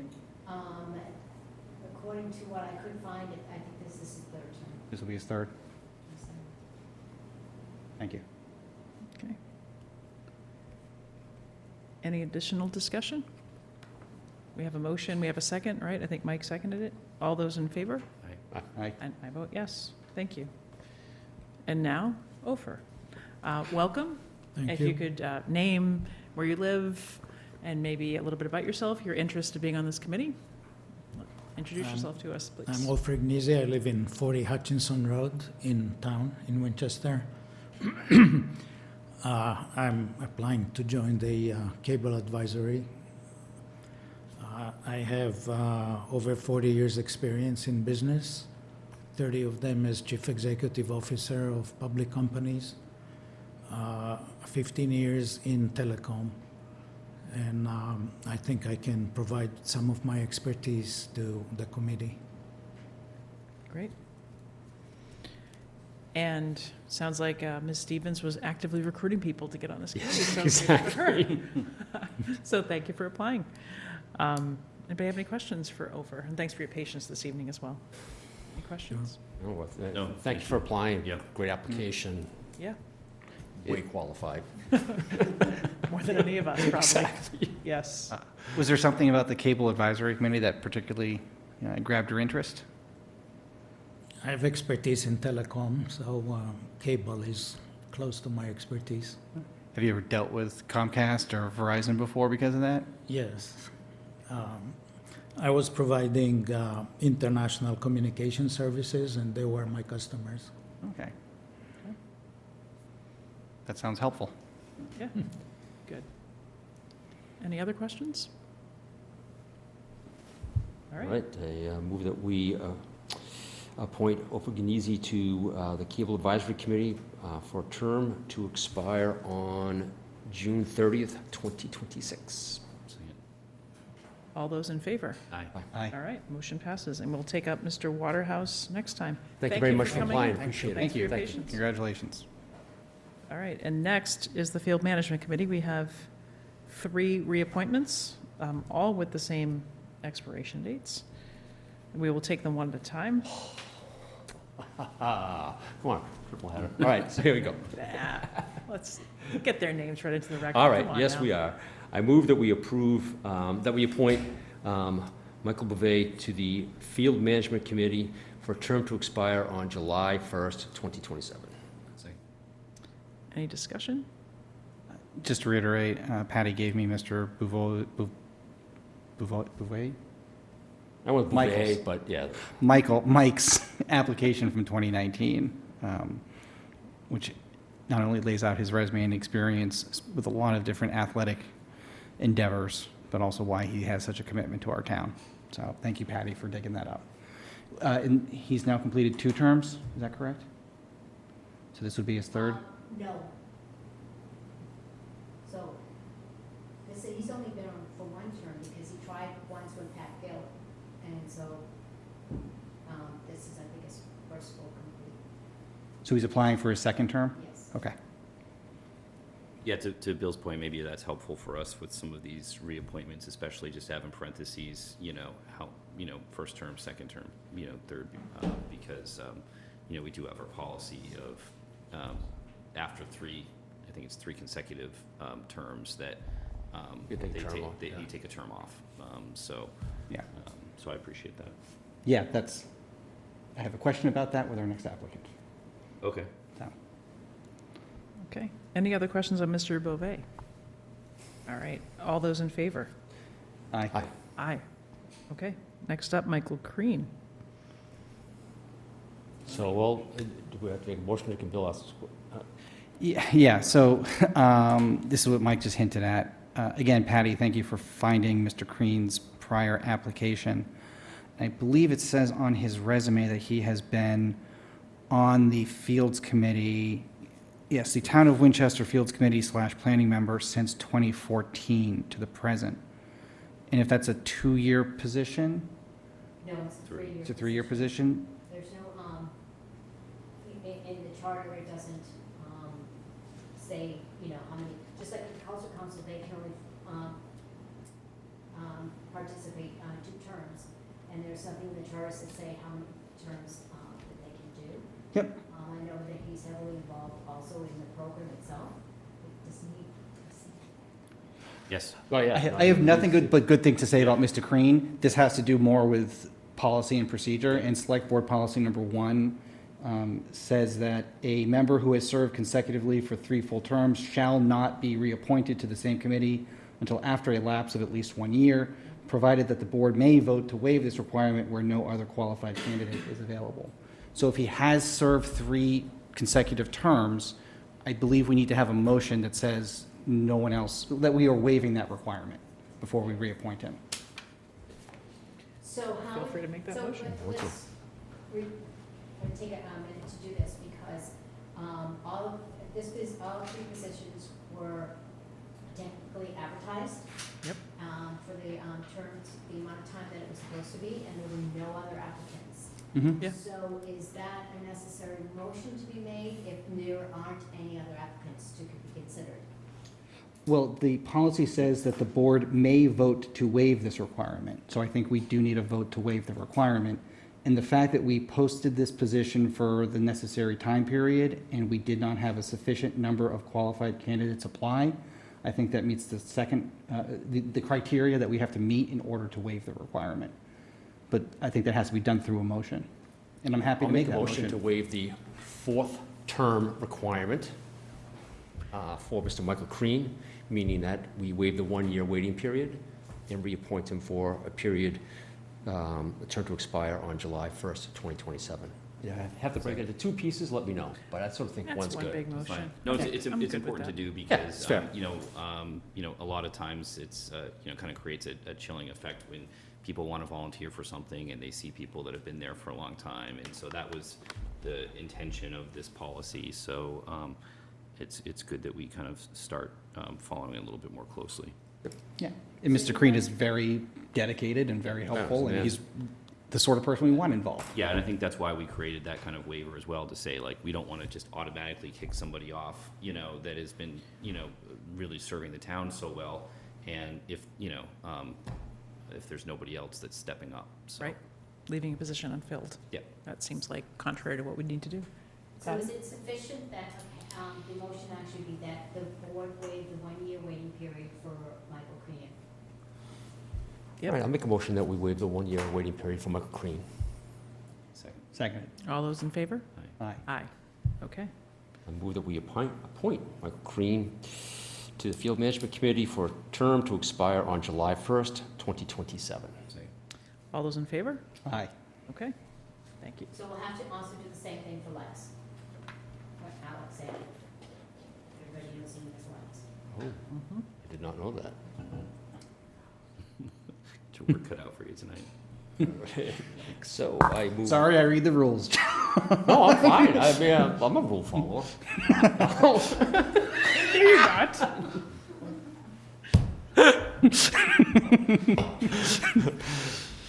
I mean, All right now, maybe. I move that we waive the 1-year waiting period for Alexander Lex DiMatteo for the Field Management Committee. Second. Any other discussion? Nope. Same conditions as Michael Crean. Okay. All those in favor? Aye. Okay. And I move that we appoint Alexander Lex DiMatteo to the Field Management Committee for a term to expire on July 1st, 2027. And this is one where I just don't have any information on Ms. DiMatteo, so I'm going to abstain. Okay, second from Mike. Yep. All those in favor? Aye. Okay, 3 and then 1 abstention. Okay. Okay. Thank you. Next up, Winchester Center Traffic Calming Project. Matt, thanks for sticking around. And just to kind of clarify a little bit on that last process there before we jump in, you know, I think the policy is based on our charter. If we're late on the reappointment and it's not really, you know, immediately done on the timeline that it expires, the person that's in that position continues it, Serves. right? So Yeah. if we need more information, or we say, hey, let's wait to appoint somebody because, you know, Bill hasn't seen any information, we're asking him to vote on it and it's unfair, there's no real impact on that committee if it Right. goes to another meeting, so. Sorry. No, that's been my experience. You serve until you're reappointed, Yep. even if that's like 2 weeks after the official expiration date. Yep. Yeah. We actually managed to get some July ones done in July, though. Good for us. Right under the wire.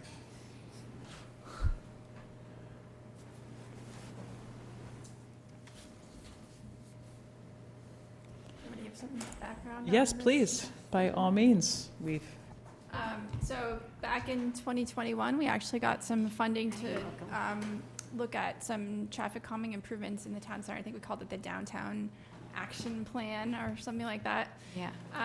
And we had a little working group that we had comprised of staff as well as elected and other board and committee members. We did a couple nice site walks in very Freezing chilly cold. conditions, I recall.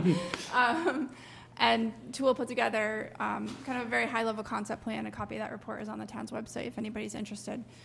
We were very lucky to receive a $500,000 earmark last year that would allow us to take that concept plan through to final design. So what Tool has been doing is kind of taking what I would call the concept plan and taking it through preliminary design, right? So maybe from like a 10% design to 25% design. We've done a ton of outreach, which Karen Fitzgerald from Tool is here. We'll talk to you about. We've heard a lot of things, a lot of good feedback, and I think we've heard a few things that I pointed out in my memo to the board that I think is worth us discussing. We're kind of at the point where they've done everything that we thought we would need to do in this first sort of outreach phase, and we need some kind of guidance from the board in terms of where we go from here so that they can progress into the next phase of engineering. So, Beth, so how long after this plan is completed does it go stale? And how quickly does it go stale?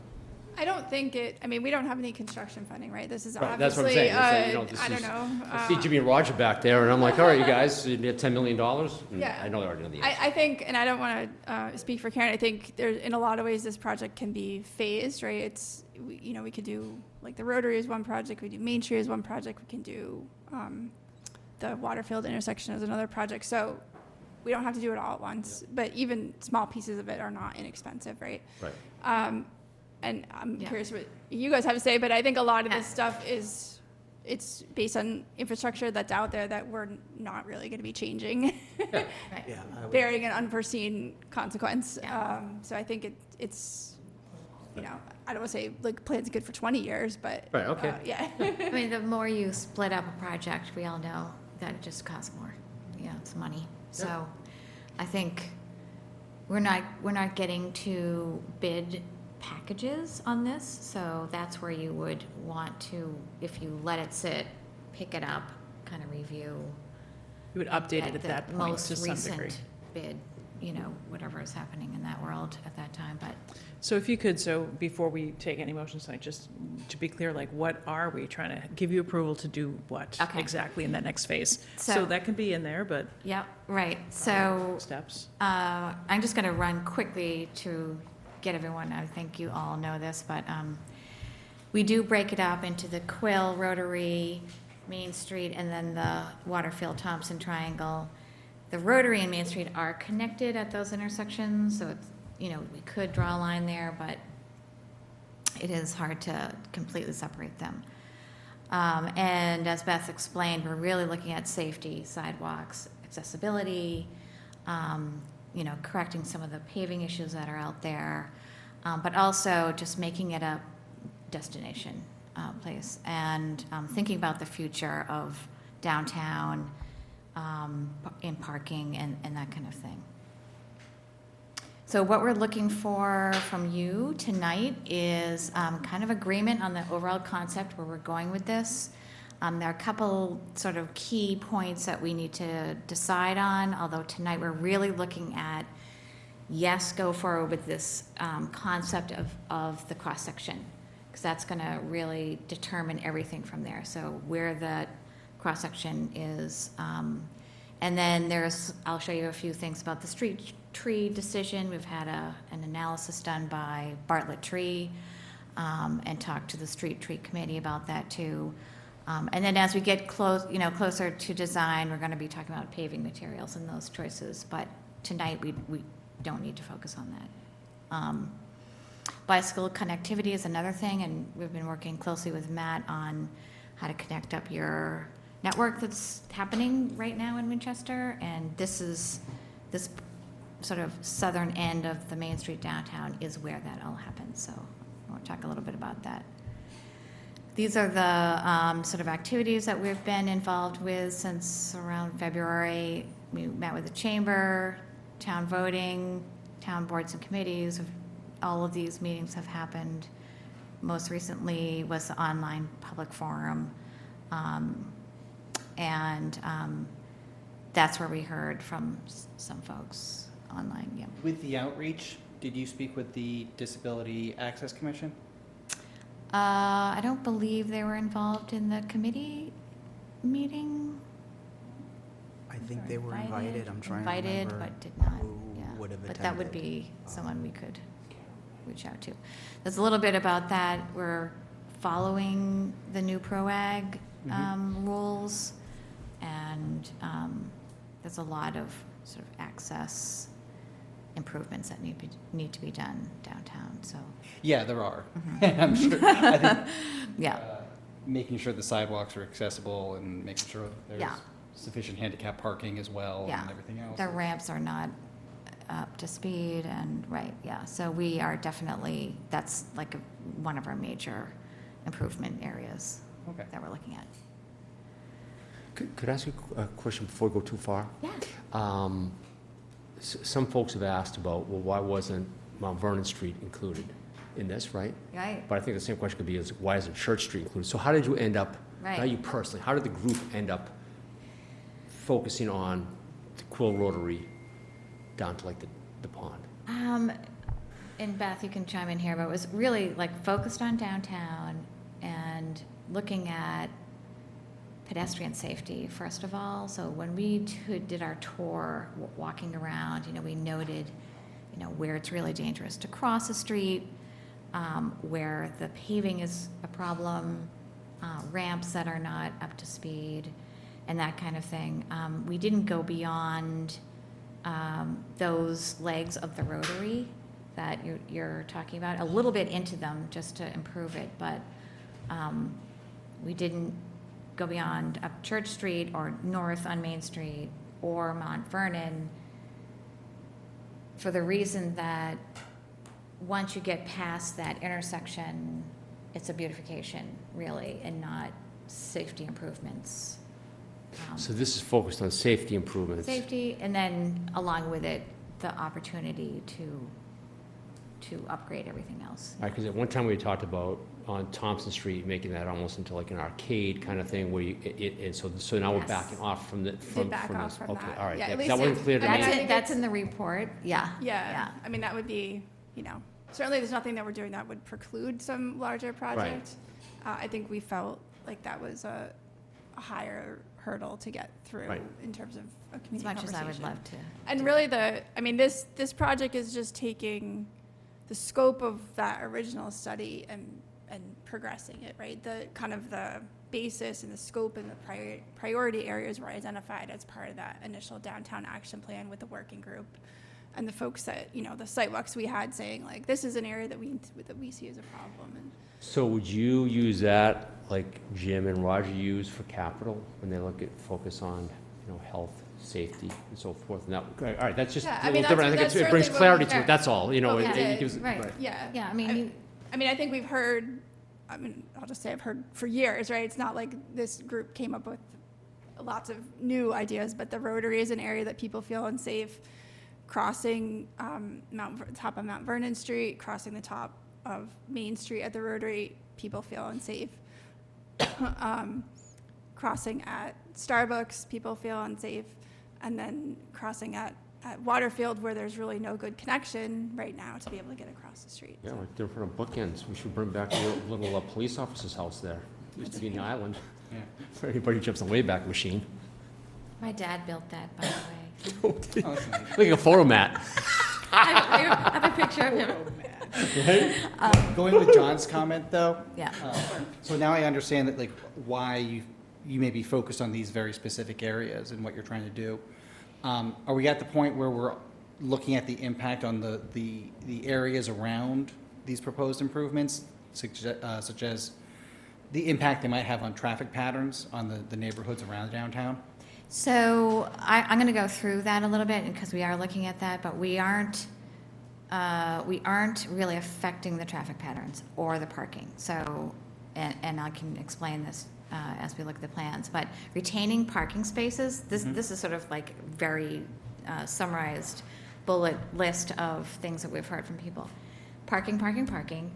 We are not removing parking on Main, at the Rotary. We're looking at Converse right now, but there are some options there. That's the only place where, the trade-offs are there to take some of the parking. But all of the parking is being retained, all the spaces that are currently out there, including the handicap spots. We aren't able to eke in any more spaces out there, but we are saving all of the parking spaces that are out there, with the exception of possibly Converse, and I can show you that reasoning in a minute. So the handicapped spots will all stay pretty much in the same locations. They will be designed toward the new ProAg guidelines, which require much more space around them, but they will be still there. Loading zones and loading and deliveries is an issue, so we're trying to put in some new loading zone, loading only, and working with Beth and Matt and Meg on like how to make that happen, signage, whether it's special paint or whatever, to create zones for trucks to unload and deliver. There was some concern about the widening of the sidewalks. I think it's around construction. And I would say that, a really carefully thought out construction sort of mitigation plan would need to happen to make sure that when construction happens, hopefully, that the business owners are involved and there are ways to make it just an easier thing to get through. But looking down, even if we finish these plans next week, it would be years before construction would happen.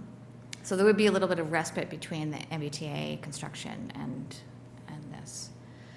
I just wanna Yeah. highlight for the board, we did have a few business owners who were really not in favor of the idea of expanding the sidewalks. I think, the intention is that during the summer dining season, assuming we want to continue outdoor dining, expanding the sidewalks allows us to maintain all of the parking downtown year-round, as opposed to in the summer season having it be taken. So I think that's kind of the argument in favor of it. That's right. Obviously, Yeah. They had, some concerns, obviously, from a construction standpoint, but I think just from the concept standpoint of like having wider sidewalks. But I think overall, it does enhance the town Right. center being more walkable and allowing those parking spaces to be in place all year round. Right. What's the argument against wider sidewalks? There was never really except for, we did have one person talk about how hard it is to have construction going on. It's not clear whether they totally understood the plan or whether it's just not being able to weather more construction and having your shop open. But I would say, and we do a lot of this work all over the country, the small downtowns, they are selling an experience right now. Like, you can get whatever you want online. You need to create a place that people will go to just because they want to go there, not just to, Right. go to CVS or whatever. And this is a generational project for Winchester. And you have the space. Right now, there are your travel lanes where the cars are driving on Main Street are 14 feet wide, or some places a little bit wider. You have so much space to really narrow those to sort of standard, which is like 10.5 to 11, and give that to the sidewalks. And then you create these great spaces. You can have outdoor dining, you can have cafe seating, you can have outdoor retail, you can have seating just to sit down and, read a book. So I think looking like futuristically, this is your opportunity to create that kind of downtown and really compete for, destinations. And Winchester is beautiful. I mean, the downtown's already quite lovely. So it would just enhance what you already have. So one thing that I heard, so we have outdoor dining because we revoked those permits, right? So we'll get to Converse Place. So a restaurant on Main Street could have outdoor dining because the sidewalk's wider. I don't know if we'd still charge them to use the sidewalks, right? So Church Street has outdoor dining, Mount Vernon has outdoor dining. They don't get that same benefit. So I agree, it creates a safer, more space, but it benefits, one of the 5 sort of restaurants that get outdoor dining permits from us, from a just smooth, roll right out the door, right into your outdoor dining. So we'd have to decide if this moves forward as select board, do they pay? Do the Sure. people get it for Yeah. free? Because if we still want to offer that experience, we are taking away some parking spaces on adjacent streets, like not too far from Main Street. So not a reason not to widen it, but it's, Right. I think if we, like wide on Mount Vernon, but you could say the same about Church as well. They just expanded their restaurant. Mm-hmm. And that, honestly, the outdoor dining does draw people to not just the restaurant.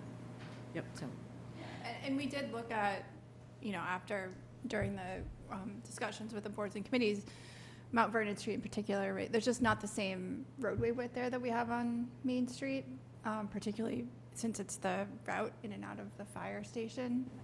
So to widen the sidewalks to the same extent that we're widening them on Main Street, we would end up taking parking spaces. So it's just, we don't have the same. yeah, there's not the same cross-section Yeah. there. It's much narrower. So that is one of the comments that we heard. Certainly, if parking is on the block, then you could widen the sidewalks there. There's also, we've also done sort of alternate parking. So there's a lot of ways you can do it, but you're not going to be able to save all the parking and get that same plan on Mount Vernon. And then we did hear a lot of support for the plan and how walking is hard down there, and people really like to see the, larger spaces. So as you all know, this is the Downtown Improvement Action Plan, DIAP. And these are the sort of goals that we came up with you then, and I think this project is really addressing all of those goals. Not just the safety, but also the opportunities for other things to happen downtown. Keep going. So again, revitalizing downtown is really important these days, especially for the small towns. And then, again, the goals are pretty basic here. Mobility is one of the top. So just to go through quickly, this is right from the Downtown Action Plan. We have advanced these, and we're looking at, safety, turning radius. We met with the fire chief about getting through this intersection. But here, we're just showing sort of sidewalk expansion, trying to shorten up some of these crossings that are really dangerous right now, particularly that one and Church Street, this one as well. These areas under the bridge, we're looking at delivery only spaces here, possibly over on this side, but also keeping the parking within the rotary. This is a truck apron that we're proposing, which would allow the big trucks to still go around, but it would visually just sort of slim down this and calm this traffic down. So there's no, we're not prohibiting any traffic from coming through here or anything that already uses it. We're just trying to keep people, slow them down a little bit and just make it safer for people walking to cross these intersections. That makes sense. But is there any concern that this would push traffic up through a different route? People who do want to speed and don't want to slow down and go around the rotary? Like go through, I don't know, Vine Street or something? I can't imagine that would be faster, but you mean up around that way? I mean, it's already one lane of traffic going through there now. It's not like we're reducing what is two lanes of traffic to one lane. Right. Mm-hmm. So I don't think it's gonna back people up. No. Yeah, and it is a anyway to some extent, but continuously flowing. There are no lights or actually we're proposing to eliminate this by making this a safer crossing, perhaps pedestrian activated, but so this is a continuous flow of traffic as it does right now. It's just going to make people start to be aware of pedestrians crossing. I actually almost got hit right here one day just trying to cross over here. So I think getting people to need to really pay attention is the point of this design. Yeah. I've been close to being hit here many times. Oh, yeah. And I've seen cars go the wrong way. A wrong way, which is kind of unbelievable. But that's we're definitely making sure that that's not even possible to do here, yeah. So this is, again, we've kind of gone forward from this, but it's still the same basic premise. Main Street, as I explained, we're narrowing the travel lanes, expanding these sidewalk areas, and then really looking at this crossing here. And I'm going to get into this section by the bridge, but trying to connect up the Tri-Community Bikeway. These two corners become really important to that, and I'll show you a little bit of what we're thinking about there. But again, seating areas, same parking count, and more the tree discussion is coming up as well.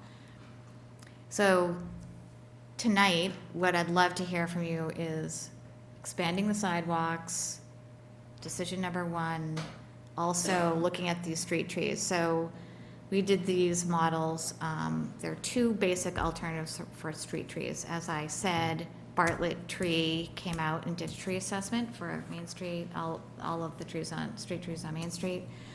And some of them are okay, some of them are good, some of them are not good. So I struggle with this because the existing street trees have a 40-year-old canopy, so it provides lots of shade down there. But they have outgrown their little, as we call them, tree coffins. They're not, and they are pushing up some of the sidewalk. With a new street tree planting, you can create treeways, which are basically continuous root area under the sidewalks, and still have a sidewalk to, walk around the trees. But that would provide a much healthier growing system for the street trees.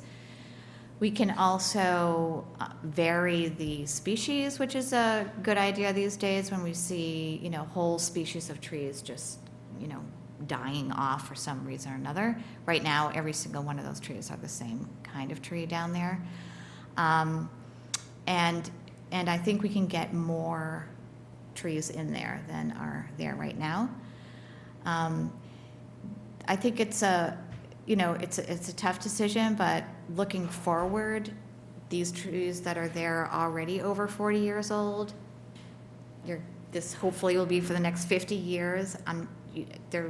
Bartlett agreed and said they're not going to go that long. They're not going to go to 100 years old. So if we decide to base everything on keeping the existing trees, then you're going to be dealing with replacing them somehow after you've invested all the money in the new sidewalks and everything, which is not an easy task. It's not that it can't be done, but that is a decision. So this is sort of, I'm going to run through these quick.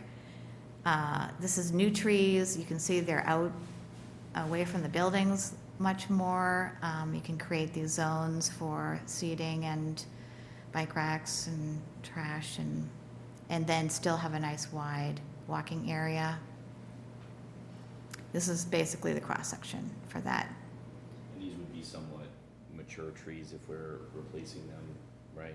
Yeah, we can, I think getting too big is wasting money because it's better to go small, but they will be street tree size trees, It's not yeah. like, oh, in 20 years, these are gonna be great looking trees. Yeah. It'll be, they'll serve their. And they'll be happier in their new tree growing situation, so the growth should be better. Happy trees. Happy, we do want happy trees. Karen's gonna euthanize all the trees. I mean, it's gonna In their coffins, it's really, right? it's gonna be a hard one, but Bring up those Clemson fans.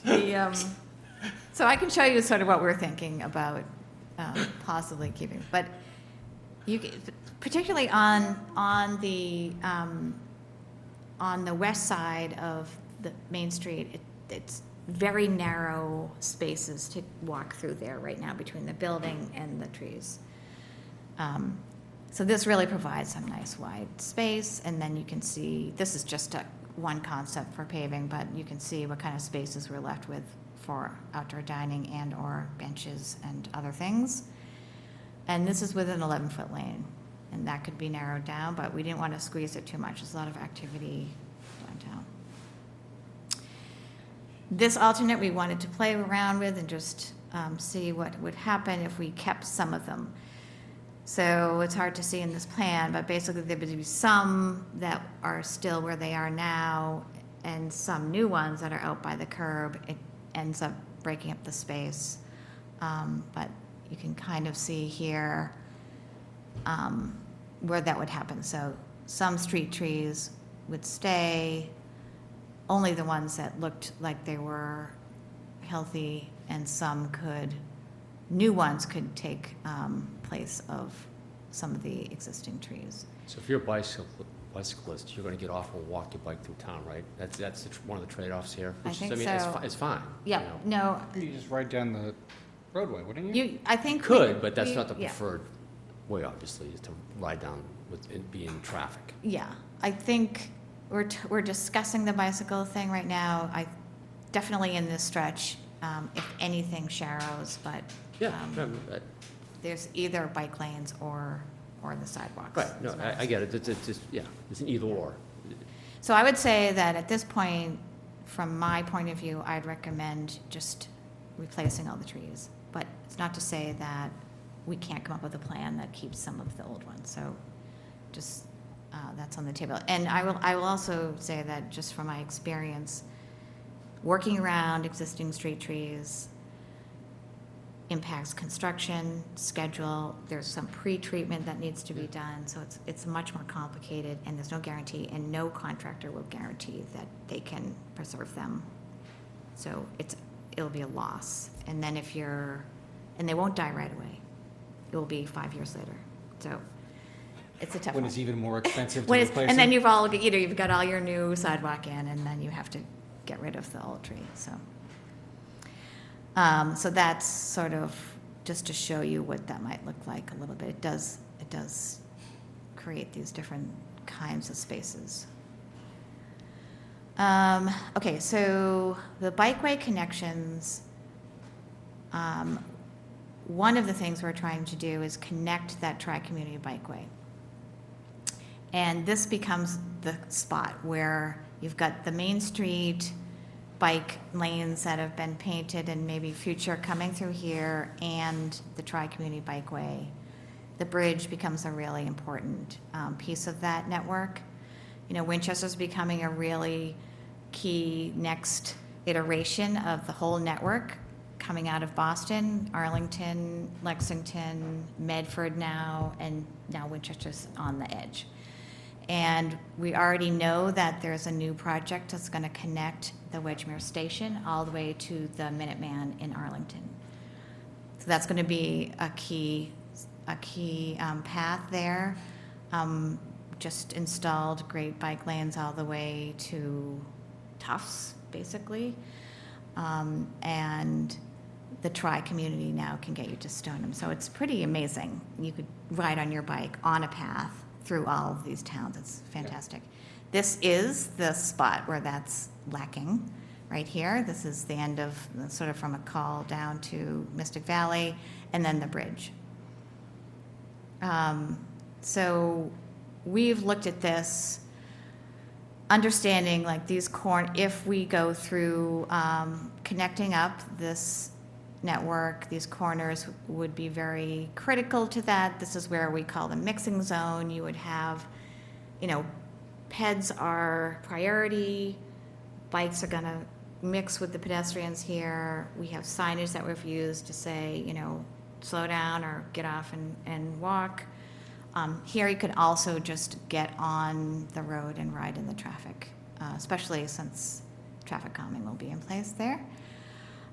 So we've looked at 2 cross sections, and there are probably other iterations of this, but one is this is on the bridge just from Converse to Mystic Valley. You would pull those curbs out, again, the same travel and parking, and actually put the bike lane up on the curb here with a buffer for door opening and people getting out of their cars.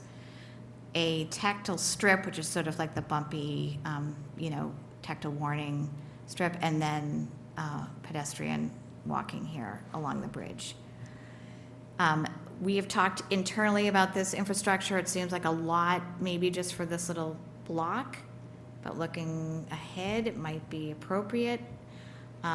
The other alternative is just to pull the curb out and allow for that to happen later. And this could also have a different cross-section here too, whether the bikes are up on sidewalk or on the street. I'm just thinking about the kids from McCall in high school mostly using this, and that's where I wanted to just provide the safest possible infrastructure for the bikers there.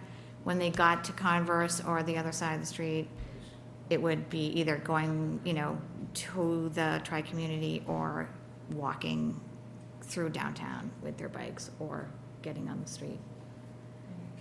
So that's a decision I would like to sort of have your thoughts on that. It's not going to stop the project until we have it. We can work around it for now, but that's another sort of thing that we're noodling at Tool on how to treat that connection. But I think it's an important connection. I think it's really going to be a critical, like, gap in your network.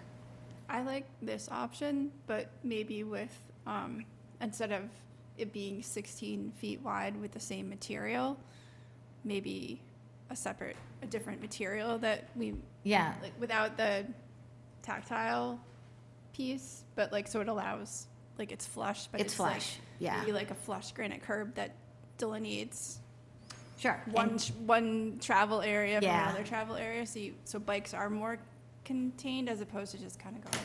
Right. You can, this, like, separation can be anything, but some kind of visual material change. And then this can be a different material. That's sort of what we're thinking here. But we do have space for that, which is, you know, really nice to be able to think about how to provide really great biking facilities here. Yeah, I'll say from experience, like, I bike this with my kids a lot. Oh, yeah. And they're 8 years old and 6 years old. Mm. And one of the most dangerous parts of the bikeway is when you're coming from Waterfield towards Main Street.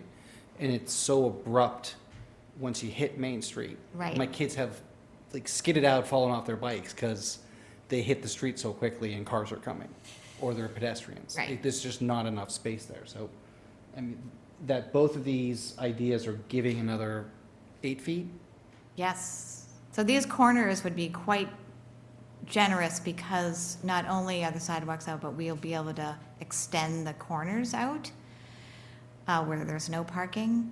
So there's a nice big area for that mixing and, stopping and seeing everybody. So I'd love to think there's going to be a lot of bike traffic back and forth here someday, but yeah, so that's what we're thinking too. A lot of kids, and whenever I go down there, I see a lot of kids on their bikes, which is fabulous. Again, this is a better sort of close-up of that. We're looking at these overlook areas. This is the last little section here. What we can do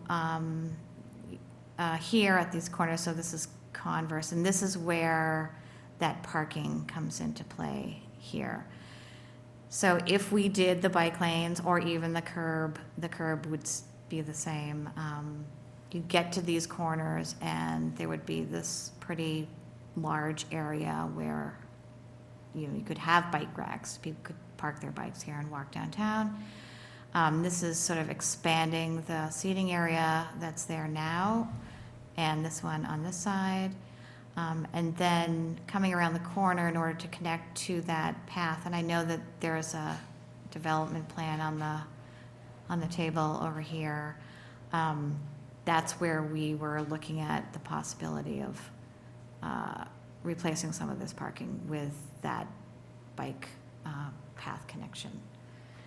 So you can see this is definitely a sketch at this point. But we've been looking into different materials and signage. This is an opportunity for some great sort of interpretive signage at these seating areas, and other artwork and public notices, etc.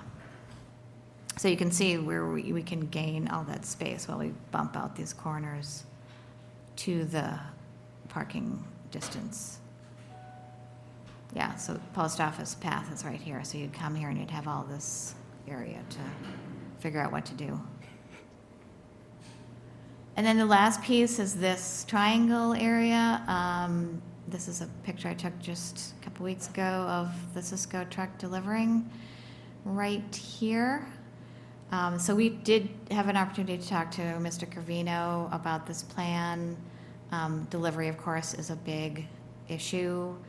And this is a concept that we're looking at right now. So having a nice loading space here, connecting that sidewalk all the way to the bridge, and then creating this sort of cars and people parking would still come through here, but also just sort of some kind of special paving to make people aware that there are people getting off the train and crossing, and just more crossing markings here, and then also a expanded crossing here with the curbs to make that nice and short for people getting on the path behind the post office. So we're looking at this and really going through all of the, engineering on this plan right now. One thing we did notice was the handicap spot, which is right here, right now. The ramp is over here. So in order to use the ramp, you would need to get all the way around and then get up to the post office door. So we are looking at moving that spot over to Thompson. But that's just a thought, and I'd love to hear more about that, how that really functions. But it just seems to make more sense to have it nearer the ramp that gets you into the post office. So that's where we are right now on this plan. And then we're looking at materials, definitely going traditional brick. The brick that's out there right now is part of the problem that you're having. We would go with what we call a wire cut brick. It's much more regular. It's cut to be able to make this pattern, so it's like modular. You can lock it in. This sort of zigzag pattern really helps to keep the brick locked together. But also maybe introducing some other contrasting materials like granite or some of the newer pavers that are out there. This is Lexington that they just redid downtown. They're using this type of brick, but with a bigger color range. That's why you see the. So one of the things that I noticed is that, our trees that are existing downtown, the roots have grown substantially, pushed up, the bricks. It's extremely difficult, even if you are able and have no distance to walk, right? You're tripping, there's bricks sticking up and their roots sticking out. And brick as a solution, I think, is problematic, if you're outside of being aesthetically pleasing. I saw what Lexington did. They went through great expense, really, to dig, what looked like, I don't know, at least 10 feet underground. I don't know how far they went down and dug huge trenches, and you can be more articulate about it. I think they're, So those roots go down very, very far, much further than what we see here. And so it encourages that growth to go down rather than up. So that allowed for them to, I think, use that material, which is, people expect or whatever, rather than having like a stamped concrete product or something like that. So, but it was, that was I have no idea how much that cost, but that would, from my perspective, probably double the cost of this project. I know about that project, and that's what I am proposing, sort of, for the treeway, what I'm calling for the new trees, is to make that whole underground system for the trees too, and they will stay down there if they're getting water and air. They dug, it was extremely, I would say it was probably 10 to 20 feet down that they dug. And wide. So I don't know that we have. Boxes. They did. They used silver cells. So they used silver cells not only for the trees, but also for stormwater. So it was a huge project that they did, I understand. But this, if you look at this picture down, this is City Hall, Boston. And these trees, what sticks out of the ground is just this tiny little rectangle here. They're all underground. So you can make it work. I wouldn't propose to have the entire sidewalk with just the treeway area where the root zone goes. And the roots don't go down that far. They're mostly surface. What if? So I'm not sure, maybe they were doing utility. Tree dies in 6 months, 6 years, 15 years, whatever. What is it like to have, you can just dig it out? Yeah. Easier than what's out there today. Yes, definitely. Yeah, for sure. How do the trees, will they interfere if we were to have a bike lane at that same elevation? How far are the trees set away from the buildings? And then, so if it's 16 feet wide, right, 8 plus 8. Sure. How far from the street, I guess, is the tree? Right, and you want the tree, it's really the trees from the curb that you're worried about here, yes, right? exactly. So you definitely want a good, 2 or more feet to the trunk of the, from the curb. So then when you're pushing the bike traffic back into the pedestrian traffic, So the bike traffic on Main from Converse to the Rotary would have to be in the road anyways. Okay. It would have to Or be walk- driving walk your or bike walk your on. bike I on agree. the sidewalk. Yeah, right, okay. It would have to be, driving with the traffic there, or walking your bike. Yep.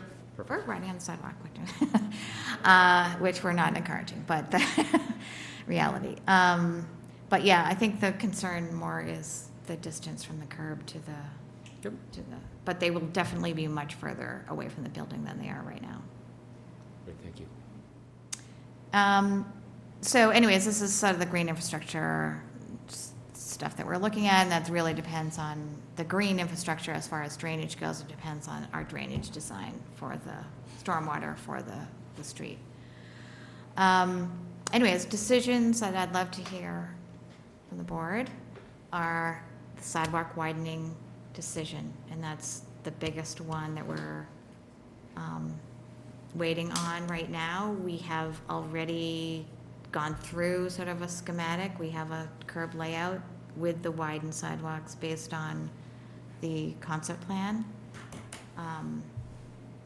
But we're stopping right now, waiting for a definitive decision on that. The trees and the paving and all of that can come as we are getting further into the design soon, but Yes, for not me on tonight. the sidewalk widening, if that helps. Move So- along. How are we paying for all of this design and final design? It's in that $500,000 earmark that we should, it'll take us through, the contract we have with Tool takes us through final design. Yeah, right prior to bid docs. Yeah. Unless you get money for construction, then we can That would talk be about great. bids.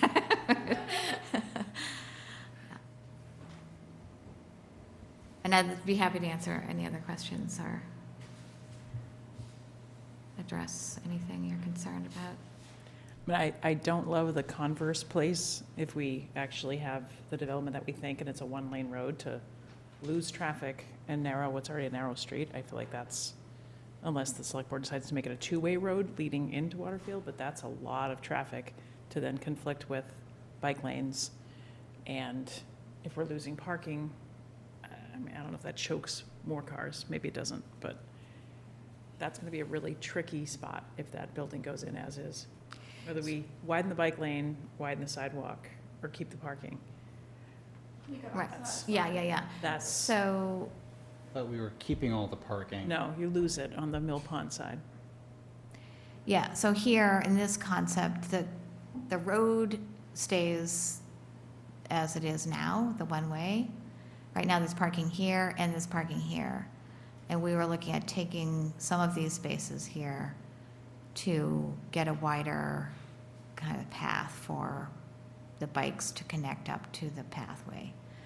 But you don't have to. We don't have to. This is a concept. So this is the only place where parking's on the, losing parking is a consideration right now. But I think if we- you can leave it. I think when we talk to the fire chief, he does have trouble getting through here, but the curb right now, this curb line that we're showing in this concept, is where the parking is right now. So it's not any less Narrower, roadway than you have right now. Yeah. I think if we could reconfigure it so that the seating is on this new platform area, because right now, the seating impedes like the through flow of bikes Of the and bikes, pedestrians going down that path. Right, yeah. So if we were able to move the seating out of that existing space onto this like new platform this- area, it would really open that whole area up, even if we kept the parking Yeah. as it is. Yeah, and we can look at keeping the parking on here. But yeah, this doesn't change the road width. Yep. There. So we can go back to the decisions. We're trying to get, I'm just thinking it's 9 tonight. I know you want to get some decisions because you want to move forward. If we just try to go through them as a group. First was sidewalk widening. Sorry, I'm trying to get, there it is. Sidewalk widening is the major one. We need to know, If we don't widen it, what are we doing? I don't know, We can still do the, we don't have a plan for that. the bump outs and the raised Okay, that's an crosswalks, answer. But it's just not as much space, right? Like You're, the concept as proposed gives you a lot of space for, pedestrian you would circulation. Yeah. redo paving, I think it would be missed opportunity, but It we seems, can do it. it seems like the keystone to the whole idea of creating a more pedestrian-friendly gathering space, community area, downtown revitalization, like what you talked about earlier. Yes, Without wider sidewalks, it's still a car-focused yes, it is, rotary in downtown. very much. I'm personally in favor of it, and I appreciate that maybe we'll have to tinker with some areas like with Converse Place to make sure we have safe and workable flow there. Sure. Yeah. But I think it creates a lot more potential for downtown in bringing the town together downtown. Right. And something has to be done soon. I mean, there's just the paving and the ADA accessibility down there, but this is your opportunity to really think about the next generational project downtown. And it's a, economic development grant as well, right? So, I mean, the purpose is to, drive more people to the town center, not necessarily just to kind of, tweak, some, minor safety issues that are there. It's really to create capacity for businesses to thrive and for people to have more of a sense of place there, so they spend more time. We really just don't have that, anywhere, and it's something that, when we first were looking at Thompson Street as more of a walkable, arcade area, I think that we kind of solved that with some of the outdoor dining that's now come into place, and the widening of the sidewalk. So I don't think we need to lose that parking and that access to those retail establishments. I mean, I don't really care. Like, so we'll probably just say we widen it. I mean, I'll be honest, it looks great. We have way more important capital needs to do, so this is design, and I get that. But if I had $6 or $8 million, I would not spend it on a sidewalk in downtown. I would certainly replace 3 or 4 roofs around town, but we're gonna move forward. It's an earmark, so I probably won't make any decision on these, but I'll let my colleagues go ahead and give you direction. So I think you get 2 votes for wider sidewalks, and I tend to agree. Like, what are we doing if we're not widening sidewalks? So, go ahead, John. I'm all about sidewalk widening. I think it's good. All right. I think it's good. So there you I mean, go. I agree with you from a priority standpoint. Am I going to put my money there? But that's not really the question of how we're going to allocate our funds. It's what are we going to do downtown? And I think the plan definitely has some merit for bringing the community together and getting people out of their houses and getting to know each other. And I was seeing some people sit in front of CVS the other day. They're talking to another couple. They were sitting on a bench. I'm like, there's like almost no room to get by between the two of them. So it doesn't invite that type of free-flowing conversation. It was a Saturday morning, and you could just see how there could be more of that if it was more inviting environment. And I think that's what this does. So thank you. And some of the traffic, when you're sitting out there in those locations, I mean, it comes by so fast, right? So it's a little unsettling, if you're even at one of the outdoor dining locations, or if you're in front of Cafe Nero or any of those spots, it's like people are flying through there. I mean, when you're sitting on the sidewalk and somebody goes by at 30 miles an hour, that's a lot. Yeah, or they whip around and do a U-turn that they might not be able to do if we've narrowed the road a little bit. Yeah. I know that's something you do care about.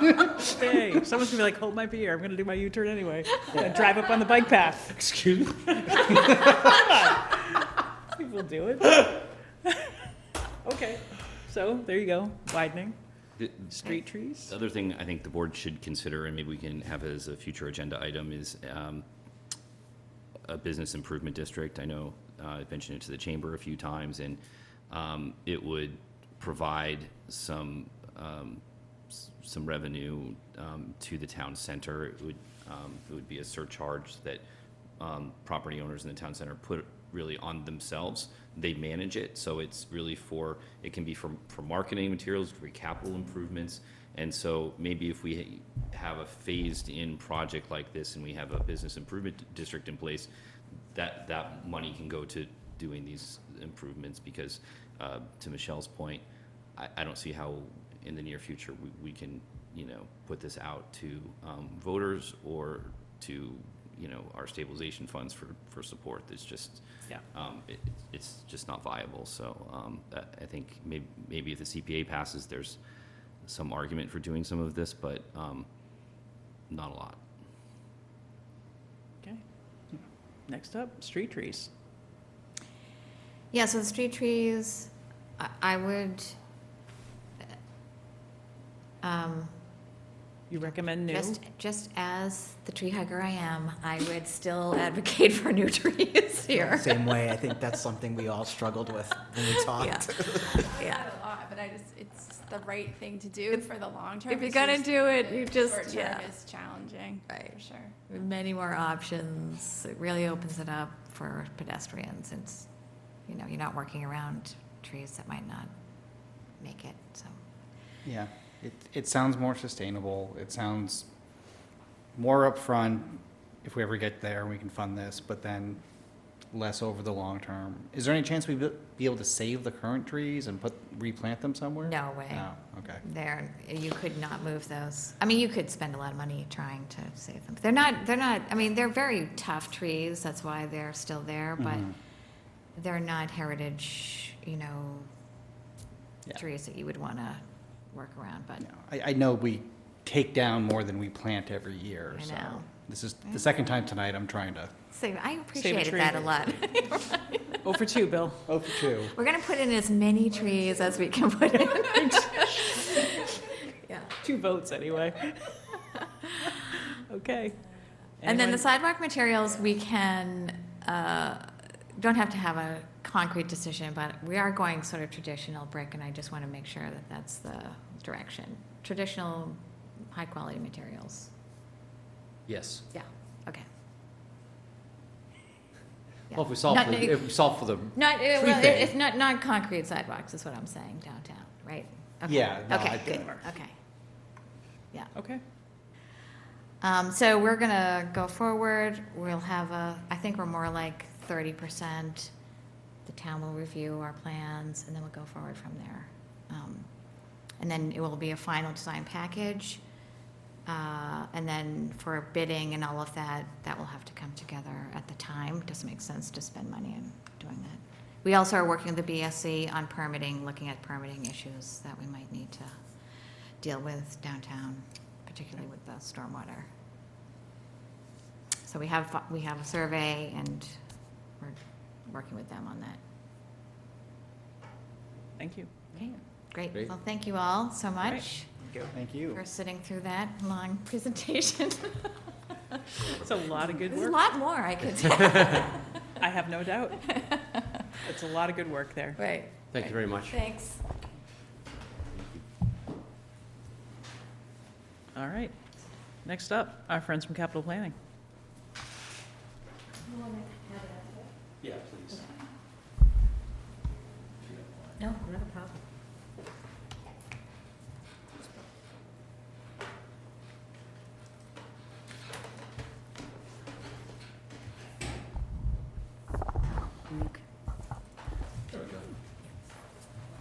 You can set that up. Good evening, everybody. Jim. Good evening, Mr. Johnson. Wrong one. Wrong one. You just had it there. I know. You going I to hit the slideshow? corner one instead I should have of the middle one. PDF instead of the PowerPoint. No, I have it in PDF. I just figured you want, send it to me, Slideshow? that you wanted There to you do go. that. And then down here, right? There we go. There you go. There it is. You're welcome. All right. Thank Thank you, you for having Roger. us. Yeah, thanks, Um, Roger. Thanks, Jim. The stimulus behind this was, there seemed to be some confusion about how we go through our process and the ranking process, and perhaps the ranking process was dominating how we go about capital planning. So we wanted to come in and just talk to you about the overall process, and in fact, that the ranking is really a small bit of it at the tail end of the entire process. So, let's see.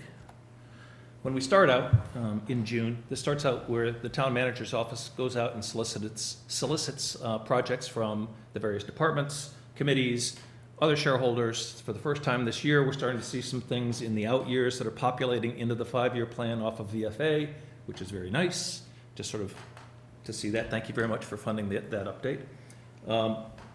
They then also, during that time in June, start interviewing the department heads who have come up with these requests. And let's just say that what capital planning eventually sees is an edited list of the realm of all possible projects. So they don't all make it to us. That's good. That's a good thing. So that's what happens in June. And then we kick in at the, Really much longer than June, but yeah. yeah, okay. yeah, June. From our perspective, we know that you've gone out by then, and we know that we're getting ready to start up in July.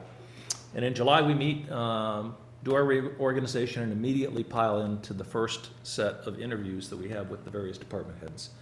We're now on we've completed 3 weeks of that. Last one was a pretty good marathon session with buildings, and we have schools and ADA to go. And then we will have heard from everyone for the first time. During that interview, or those interview processes, questions come up, people get sent back to come up with answers to questions that we've asked. early start of August, we bring people back in for, to answer the questions we brought up during meetings, and we also sort of start discussing what are we going to do. And about the second week of August, Stacy closes the books, and we get a firm number on what our balances are and what we're going to have to work with at that point in time. And we do have an idea, but the numbers can move substantially underneath us. A couple of years ago, we had a $100,000 loss in, so we're looking at investment income and losses. We had a $100,000 loss in a couple of the funds when the market tanked that one year. Sometimes we have $100,000 more. Sometimes it's $30,000, $50,000, something like that. So we do have to wait for things to close out before we can actually get a definitive number that we can work with. So Roger, that's a driver behind why this process is timed the way it is. It is how it gets funded, and then it helps determine the appropriations you can request. Yes, sir. Okay. Yes, sir. Thank you. So when we finally get those numbers, and we've started having some conversations within the group, we'll also go through a process where we just all look at each other and go, this has to get funded. You know, so what we do is we refer to as moving it above the line. We don't even discuss that. You know, it's something that's critical health and safety. It's something that the town manager said have to get done. For example, a few years ago, we had the HVAC system in the fire department really going bad. And these guys were coming in the wintertime, and they couldn't get warmed up. And they were coming in, it was that summer we just had brutal 90-degree heat, and they couldn't get cooled off, and it was becoming a union issue. The town manager said, we need to make sure that this happens. That sort of project goes above the line. We don't even rank it. This year, as I'll talk in a minute, we're not going to rank Mystic School heat. We're relying on you guys to come to a solution with schools on that one. Who makes the decision to move it above the line? We all as a committee get to, we just, it's something committee that's so vote? obvious. We all Okay. just look at each other and go, is there anybody that has any disagreement that we are not going to do this? You know, we say, We're not gonna rank this, it's too important. it's too important. It goes up. Have you had a situation where there's so much above the line that you just don't have time to rank or funds to rank with? I can't remember that. No? Okay. I can't remember. We that. push roads up there, we've divided roads, we push roads up there ADA every year, Just and goes. then whatever the demand is. Mm-hmm. As town engineer, many of my bridge projects went above the line. Yeah, yeah. Makes sense. Yeah. So we get through all of that. We've done some mechanical work where we say, I mean, we don't do it actually, town management does it. Okay, this is gonna be spring town meeting, this is gonna be fall town meeting, these are obviously building projects, these are obviously capital projects. Some building projects actually get funded from capital occasionally, but those sorts of decisions are made. And then we're presented with this list, and we move these things above the line. And only after all of that does ranking come into it. And we typically go through our first ranking process. There are eight voters in this, and it's just amazing how uniform it is. You know, the top group of projects, it's my number one might be your number three, and his number two might be somebody else's number five. But if you do a range on the top group of projects, I'm a data geek. If you do a range on it and you subtract the maximum from the minimum number, the range is usually like 3 or 4 on the top group of projects. And all of a sudden it changes and it moves, and there's a knuckle there. And all of a sudden the range starts spreading out, but we've already either spent all of our money or we've only got $100,000, $200,000 left. And it's at that point that really the ranking process becomes a question of, you know, what are we going to do this year? And there are 3 outcomes that we usually have. Group of people want to go one more big project and try and get that done. There's another philosophy that we've had at various points in time of like, let's get 3 or 4 of these little things done. And then the third one is, we've got something big coming. Let's roll that money forward. We bank it. And we bank it. So we get to that point, and that's when we're done, and that's when we're confident that we're delivering a good quality product to the town manager. And at that point, we're off to the races. We've got to get warrants done. We've got to get the capital planning committee report done. We've got to be ready for town meeting, for fall town meeting at that point. But the idea that the ranking process is, you know, it's just a bunch of numbers thrown on a table and we all, you know, pull something out of our hat, it just doesn't work that way. It's a detailed and long process. So Roger, help me understand what happens what lands on fall's warrant and what goes to Springtown meeting? What's the dividing line with those two town meetings? We moved to this process in order to accommodate fall town meeting. We concentrate on school projects, school building projects that we need to get done in the following summer when the kids aren't there. We will sometimes pull forward, if we think that we can pull it off, DPW equipment that might be of use to us during the winter. Sometimes we're able to go out and get a salter and actually have it be productive for us in that winter cycle. I would also add, there's a lot of times when we have engineering projects that are going to lead to construction that we might request engineering at the fall so that we are able to do the engineering over the winter so that when June comes around, we have good cost estimates to go into the next capital planning cycle. If we waited till spring, then we would miss a whole year of that cycle. So that is also another thing when staff is making their request, they'll consider how is this going to be phased out over the next few years. Okay. There are also just annual appropriations like roads and sidewalks, that goes to spring, ADA, that goes to spring because it's just moving money from here to there. And then sometimes, construction projects, if it's a building project, it's not a non-school building project, but outside construction projects, if we have the project, we're seeing that a little bit with the Lynch school traffic, right? We get the money in the spring. That money's not available till July 1st. We bid the project, and we're always kind of on the late side of the bidding schedule. Contractors are lining up their summer and fall work in the spring. So sometimes we'll request construction funds in the fall for a project to bid, spring, so that we can be ready to go April 15th. And there's always adjustments to budgets too, right? Motions and that come in because this is over, whether that's spring or fall. But you're often coming back adjusting the initial ask based on the reality of the bids and the costs. Make amendments on demand if something happens. We also make a quick evaluation of what we did in the spring, we did last fall, and does anything need to be tweaked? Do you need any more money for a project? Is there a project that snuck in there that Which happens. is all of a sudden got to be done? Okay. So we actually meet, intensely twice a year. Yep. Okay. Thank you. Which drives FinCom crazy because we're done and they're just getting into their work. So, if you don't mind, that was the main reason why we're here, but I'd like to be able to give you a quick glance Sure. of where we stand right now. And this is just early on. We're going to have a little bit in the 3 million range, a little bit higher than that. I don't want to commit to anything without Stacy actually having closed the books. 26 million this year in building stabilization fund projects. 4.5 million in capital projects. And we've got to keep an eye out because we know that we're going to have 2 million plus worth of fire equipment coming up in the next 2 years. And sometimes we like to go, oh, well, we could push that off. But what we're seeing right now is those pieces of equipment are 2 to 3 year lead times.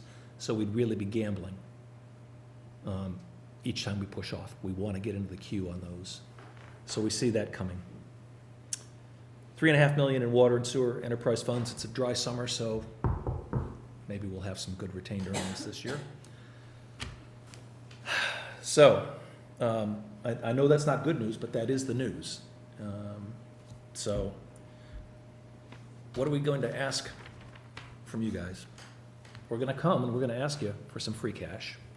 We know that. We don't know how much yet. We've got to put it all together. We've got to look at what things might fit together, where we might be able to leverage some free cash, aka entice you guys to support that notion.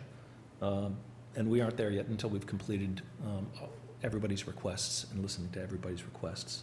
As I mentioned, we voted not to rank. Wait, before you move off that, so you're saying free cash this fall for one or more projects that you don't, TBD? Yes, which one? Will a company join up with some BSF or CSF, be a funding source for a project or three? We don't know yet. Correct. Correct. And do you have a sense of the order of magnitude? The amount, not really, but what's your swag on that?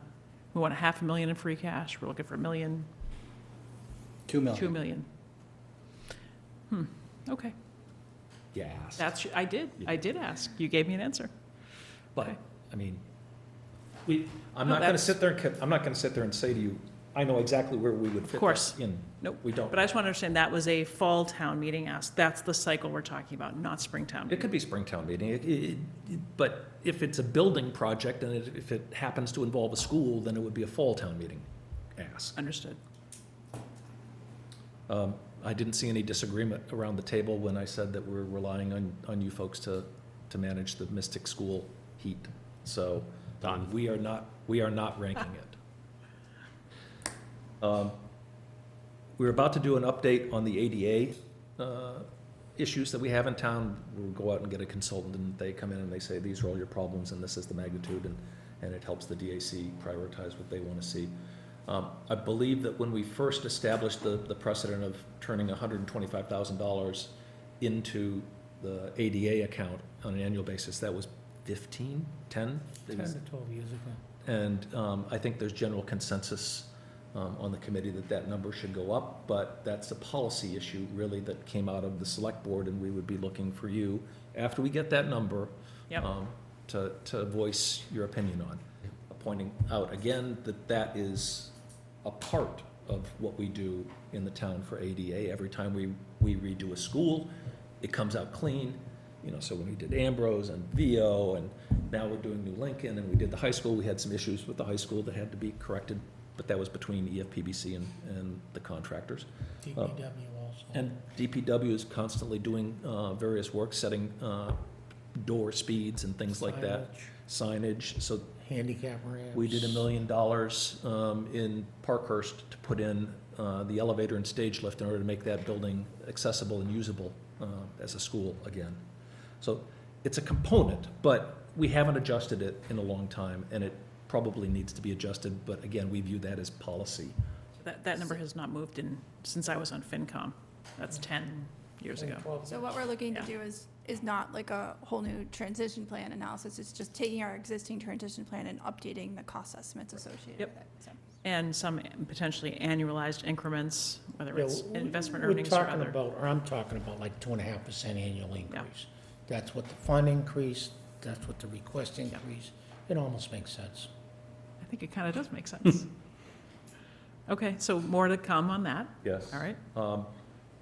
We could really use some help on this. I know we've come before the select board before and on the carriage house. We need to have a decision made on whether or not we're going to maintain this facility, because we're at the point that water intrusion is inside the envelope. I feel terrible for DPW because we've been locked up over this between, we don't have good guidance, and it's got to come from this board and schools. And Are you on school's agenda in the next few weeks to discuss that topic? they're coming on Wednesday. The entire committee, the Oh, no, chair no, of the no, committee, no, or no. just one representative? Well, we always have one representative. We have the superintendent and their operations people. And you'll be asking that question of them? Yes. And generally, when that's come to the select board, generally when that's come to capital, it's always ranked towards the very end, if not the last project. Yep. It just keeps reoccurring. No, to Roger's point, like a disposition, it's not, I get it. You want direction for us, it's town manager's plan. We can make priorities ourselves. We don't control that building. So that, hence the question is, we can start with what our wish might be. It only goes so far without the school's intent and long-term plan of what to use. I think we probably went Parkhurst, through Mystic. 4 years of asking them, what is your plan with that building? And we never got an answer. Okay. Well, I think we got an answer from town meeting. I don't We think sure did. there's Overwhelmingly. interest. So, to have it, on there to replace a roof on a building when we have other roofs that are in, drastic need of repair, where we have students in those buildings, to replace a roof on a building where there is no one. And I was there at the Sanborn House, I don't know, a month or two ago for ABC event, and I walked by, just glanced over it. the door was broken and it was wide open, glass everywhere, trash in there, looked like people had been in there, whatever. So, you know, I called the chief and said, hey, what's going on over here? This is, you know, and he says, yeah, that happens all the time. You know, so they came and secured the building again, but again, it's an attractive nuisance besides being, you know, not productive for what the town needs at this point. So we can disagree on other things, but I can't imagine this is something that we would make a priority to town meeting to fund, and we certainly wouldn't, you know, I don't think endeavor any other project, because even securing the building with, you know, the roof, you know, I don't think there's a future plan for it, and the Historical Society has made it clear they're not interested in, so it just seems like there's maybe one or two people that are interested in it, and I mean, we could make a policy decision to not maintain it, right? yeah, it's just not safe. Well, So correct. that's, and I mean, I think that has been kind of our policy. But That is our policy. The problem is it's got windows aren't working. Yeah. Just if you put a roof on it, it's still gonna have water infiltration. It's heavily molded 15 years ago Yeah, so, or longer, because we went in that one. I think you and I went in it I mean, once. you're painting the picture of something that should be condemned. What? Yes. yeah. Well, I mean, yeah. And I don't know what our authority is to condemn things, but let's not get too far ahead of ourselves, but. Yeah, that's what I'm hearing. It's a question of DPW resources maintaining that versus other things, and Yeah. those buildings are on municipal and DPW maintain. But if the question is if we need to vote a policy that we're not going to continue to, Yeah. you know, recommend investment in it anymore, I mean, then, you know, I think that part of the problem is, and I understand there's a significant cost to condemn the building, and if it was surplus to us and then we took it down, it's doesn't cost $0. It still costs a few $100,000 probably, right? I don't know. So, Depends on the mold and the asbestos. yeah, I mean, depending. it's gonna have to be surveyed. Yeah. It was, but that's irrelevant. Yeah, so it's, so I get that, but I think we're at the point where it makes sense for us to, Is there asbestos in there too? Oh, yeah. Oh, yeah. not a surprise. Yeah. Okay. The last note is just, I don't know if I'm touching the third rail here or not, but sustainability issues, given the challenges that we have with capital, and some of the options that are coming in here, as you are, I'm sure, well aware, the desire to go all electric raised the price on the HVAC repair work in Town Hall by $1.5 million. We have the Lincoln School chiller where we're being asked to, which is a $1.5 million project, where we're being asked to include air source heat pumps with it. And that would raise it by another $500,000, so a third. That's $2 million that we could put in. I mean, we're probably not going to do the town hall HVAC thing right now, period. That's such a big number, and we can talk about that. I would love to be able to accomplish that, but we're probably going to throw $500,000 at it, if, you know, and that's just to keep it alive for right now. But when we're starting to run into projects that we're adding in $500,000 or $1 million in order to meet some of these sustainability goals, and we're having roofs that leak, we've got problems, the roof, we were told, in the library is leaked in, and it came down and it damaged some of the murals inside, and we know that we've got active leaks in McCall, and we know so many of these things that are real problems that we have to solve. You know, I don't know that we can afford to do some of these sustainability things at the same time. Just alerting it to you, you know, you guys are gonna make the call ultimately, but it's expensive, and we are short on cash. Okay. You wanna mention CPA? You don't need it. No, that's, we're, the only thing he was saying is we're gonna end up having a discussion here about, internally, about how we're gonna be able to utilize CPA going forward, assuming or not assuming that it passes this fall. We'll probably end up going forward this fall, assuming just as we would, making no assumption whether it passes or doesn't. We're just going to ignore that it exists. I think it's the only thing you can do. Yeah. Right? Yeah. Town meeting will start shortly after the vote. I don't think you can plan on what's unknown right now. Certainly, it's my hope that it passes. I'm just one person, but I don't know that you can build an ask and a warrant on something that's not yet settled. Well, we could change our priorities, but I don't think we will. I think we'll just go ahead. That's for your committee to decide, but I think it's wise, I think, to err on what's known versus what's still unsettled, so. But, you know, my question is still, you know, on the prioritization. I realize that it has become somewhat of a subjective process for the members of the committee. But it seems that it's, you know, become complex enough that we need some sort of rubric around prioritization of projects, so we can have a strategic plan to be, you know, funding and saving and providing resources for the next 10 years of project down the road, especially now that we have the updated VFA information. So when I look at a project like the Lincoln Flatwork project, that is just I think in my mind, that is the symbol of just mission creep. There's some work that needs to be done because it's, the flat work is causing some water intrusion into the building. It's caused some mold remediated. No question that needs to be done. Redoing the outdoor classroom, completely redesigning the whole walkway area, so there's less area for us to have to maintain in the winter. You know, that's another you know, part of it. So I just don't know, when we look at some of these projects and we say Lincoln Flatwork, $1.8 million, what of that is absolutely necessary? And I see that with a lot of projects, and so that's my concern when things come to us. We've kind of funded these projects in bulk, and I do believe that if we're doing a project and there are multiple components, that we should, while we're in the ground, we should take care of that stuff. I don't think we should just be small-minded about things, but I think there's a lot of,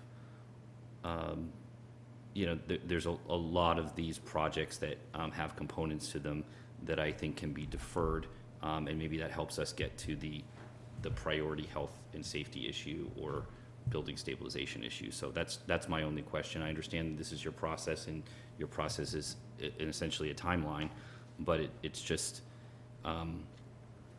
when we're talking, we spend a lot of airtime on things like the carriage house, and not a lot of time focusing on roofs, which a couple years ago Pete said was the absolute priority, you know, for us, was the roofs at two of the buildings, McCall and Ambrose. And so we set aside some money to take care of those projects, or at least one of those roofs. And so that's it for us when we're starting to look at strategic planning. We are going to be, you know, going out for an operating override, a general override, at some point. I don't know when that is. I mean, we try to push that off as long as possible, but there will have to be, you know, some sort of capital component to that as well, to keep up with time. So that's my questioning of it. So you know, how do we get the priority work done? So that's it. I will say this, and please take this under consideration, is when we take these projects and start dividing them, $500,000, $600,000 a year, the creep of inflation is unbelievable. We learned this with the radio. The radio and everything. Yep, the radio? It was you know, the police radios, public safety. It Not the was- dispatch system, the radio component radios themselves. of it. And it was started out at up. $1 million project, was it, $1.2 million? $1.2 million. And, you know, we funded it over 4 years, and the fifth year was more than the first year. So with inflation and economy to scale, it does have a serious effect on the, I would say, at the end item cost. So we've sort of been aware of that and consistent with our policy. We evaluate those things, and that's part of our ranking and process. You know, yeah, it'd be nice to put $500,000 this year, we'll say for McCall, for Lincoln. But the problem is, that's not 1.8, it's probably well over $2 million+, million dollars, probably 2.5. The creep is just unbelievable, and you know that, Mike, yeah. Yeah, no, the inflation issue is a different issue. It's a separate issue to what I'm raising. I just want to be clear No, about it. we're Yeah, yeah, looking at yeah, that, though, yeah. in the back of our mind. So if I'm saying I'm, doing, that there's water intrusion into the school, it's causing damage that we have to remediate, that is top priority. That's above the line. That just gets pushed up from my perspective, not yours. I'm not telling you how to make recommendations, but then some of the ancillary things with the other, like changing the sidewalk direction and redoing things that are functionally, actually, when I go over there, and I was over there recently, looked great to me. And we're gonna dig all that up, replace it, we're gonna put an outdoor classroom. Certainly, I'm not against outdoor classrooms, but, as we're looking to prioritize things and we have these other components that get pulled into the edge of an absolutely necessary project, maybe that's where we can avoid the inflationary impact of some of these projects by saying, what is the most critical issue for this project right now? And then maybe we can get to another critical aspect if we kind of push off some of the ancillary stuff. That's all I'm saying, so. And I think this is where maybe as well, Roger and I had a chance to connect a couple weeks ago, some of those questions to come back to us, right? So your committee's doing the work, but to the extent that your advisor to the town manager, and if there's a coin flip to be made, outdoor classroom or not, or something, if we can provide guidance, right, or provide cover, break the tie, let us know. We'd be happy to be more collaborative in that way and understanding where we're seeing, hey, we could go left, we could go right. We got a couple of things up there now, so let us know. I mean, let me know, whether we can bring it on the agenda with the board or keep us posted. We have liaisons, we have a couple of guys that attend, but where are some places where, hey, this might be a tough one, let the select board decide, potentially, or give advice, or how might we lean? I'm not trying to abdicate your decision-making authority, but how can we be helpful? How can we sort of think about priorities, big picture-wise? Let's talk more. If where it makes sense. We're not going to start showing up, telling you how to do your job, but if there's some other things that come along that, boy, that'd be nice to know, if we could break a tie, we're happy to try. We might make the wrong decision, but we're happy to own it right along with you. This might very well, the flat work might very well be an excellent example of that, where we could get together after we've heard schools' priorities. I can tell you right now, their number one priority is going to be the slab. We got their list of priorities, the high school slab. So that's about 1.2 million right there. I think Lincoln Flatwork was their number 2. I'm not sure if it was not, but perhaps a good heart-to-heart with everybody would reveal something. Bless you. And the high school is absolutely necessary, right? The slab work, right? Yeah, so absolutely. Okay. Well, this was helpful. Thank you for coming in. No, thank you very much. Thanks for having a short presentation. Sorry to make you wait so long. Good luck. Thanks. Thanks for being here. All right. There's no one left. 955 Main. So there's, as some town meeting members might remember, there's a parcel of land behind 955 Main that the town owns that is currently leased to the building trustees at 955. But it's ours, and we usually do a lease for multi-years to allow the use of visitors to 955 Main to park there. So we have an RFP that management's been working on. Select board's had a chance to review it, and I think we need to just give the okay to get it ready, get it posted, get it out there, and potentially be able to get responses in September or so. So Beth, if you want to take more context on that? Sure, yeah, so there's just a few key points. We did get approval from town meeting last fall that allows us to lease the property for up to 20 years. The proposal is to lease it for 10 years with 2 additional 5-year extension options. The board has decided to have a minimum bid price of $10,000 for year 1 with the intention of that minimum price or whatever the respondent offers increasing based on the CPI for the prior year in future years of the lease. I think that's sort of the key financial pieces of it. My recommendation is that we issue the bid or issue the RFP for 45 days. We will advertised in the local newspapers as well as the Central Register in accordance with the MGL requirements. Okay. Sounds good. John? Yeah, I'm all right there. I was learning this morning. I know, you're ready. Break, right? No, I move that we approve the RFP for lease of town-owned land located at 955 Main Street rear as drafted. Second. And I would just note the 45-day issuance because that was not in the draft. With the 45-day issuance. Second. Any discussion? Okay, all those in favor? Aye. Aye. Aye. All right. Next up, fall town meeting articles. Just a little bit of background. So in Beth's packet, she had some placeholders for potentially a bylaw update, health insurance stabilization, transfer, depending on how the fiscal year closes, energy code, so I want to talk about that for a second. And then we heard potentially capital-related funding. So whether we pick off a project, we do something jointly with capital planning, we use free cash, we'll see. I think that's a TBD. As it relates to energy code, Climate Action had asked, I think, Bill, you were the select board member of preference, if they could have a liaison to work with them on that article. So we wanted, you could raise your hand, you can go to meetings, but we thought maybe we'd take an official sort of position on that and ask you to be the liaison. But They did reach out to me, and I asked them to reach out to you. yes, so we wanted to bring it up tonight so everyone is aware that that's a role you may. I've been volunteered. No, I'm very. We didn't voluntold you, so. No, I told them that I was very happy to work with them to work on the stretch goals initiative for the fall town meeting. And so if we want to make it official and I'll become the select board liaison for that initiative, I will happily do so. Okay. Sounds good. Yeah. I mean, Mike's the Jumelage France liaison guy now, so, you know. John and I need a side hustle somehow. But he's the trees guy, that's true. Tree warden, right? Filling in for Jay Gill. So thank you, Bill. So thanks for bringing it our way, and at least we can say it for the record tonight. So thanks for serving in that role.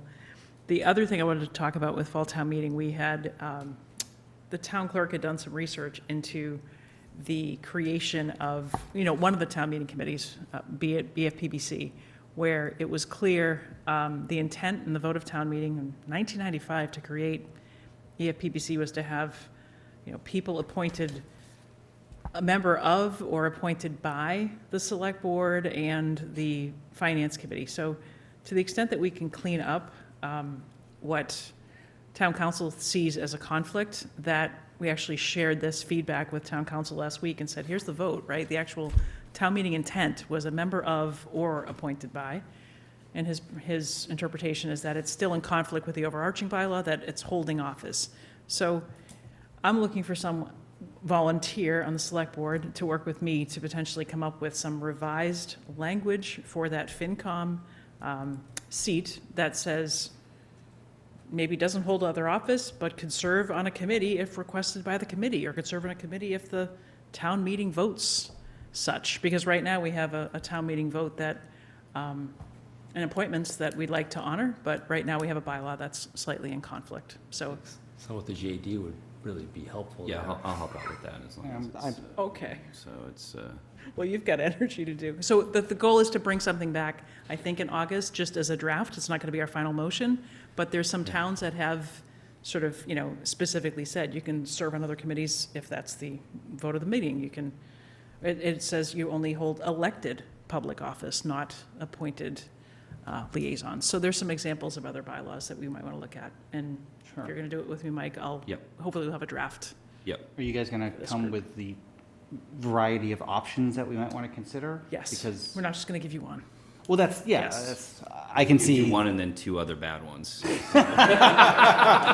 but it's we hope that the one that we think is good is the one Pick that we pick. B. Yeah. No, but I think it's going to be a very interesting discussion because we're essentially going to be defining what is the role that our finance committee is supposed to have. Well, I'm not sure. I think what we're doing is if the town meeting had said we'd like them to be a member of or appointed, it just allows the town meeting. I don't know that we're defining what they are. If the bylaw says they can serve on those committees if requested by those other committees, then we're not saying they can't. We're letting town meeting, who creates the committees, or the ad hoc things like we do, we're allowing for them to serve where they're asked. We're not It's really pushing just anybody. clarifying a process that's been in place for, a Yeah. while, really, so. But I don't see us trying to push them into places where they're not invited. We're allowing them to go to the places where they've been asked. Yeah, we wouldn't. And I don't know that We wouldn't changes be their. too popular if we were trying to push them into places where they weren't invited. Yeah. So, we'll see. But it certainly is, it's been our practice, but it's also in place in like adjacent communities. They have that pretty clearly in their bylaw as well. Oh, yeah, I've seen a couple. And there are some towns where it's very clear what role a finance committee has, and in some it's much more limited, it's much more consultant, and in some others, they are more involved in policy making and voting and being active members as opposed to being a resource that's there to provide guidance or consult. And so, that manifests through how we let them interact and sit on these different boards and committees. So I just want to take it back for one sec. The bylaw that we're trying to update, so I think how they interact in committees is votes of town meeting and votes of other committees. But we're trying to say, what currently the crux is, the bylaw says a person can join FinCom if they are a registered voter and hold no other office. Mm-hmm. So if we actually made a very simple update like holds no other elected office, done. We're trying to say who can join the FinCom. When they're on the FinCom, that's town meeting and other people's practice and habits as how to use them. Right now, we're actually trying to fix for who can be on the Finance Committee. And if the member of the EFPBC who isn't elected wanted to join the FinCom and we said you can't hold elective office, they could, I suppose. We're trying to solve who can actually get staffed on the FinCom.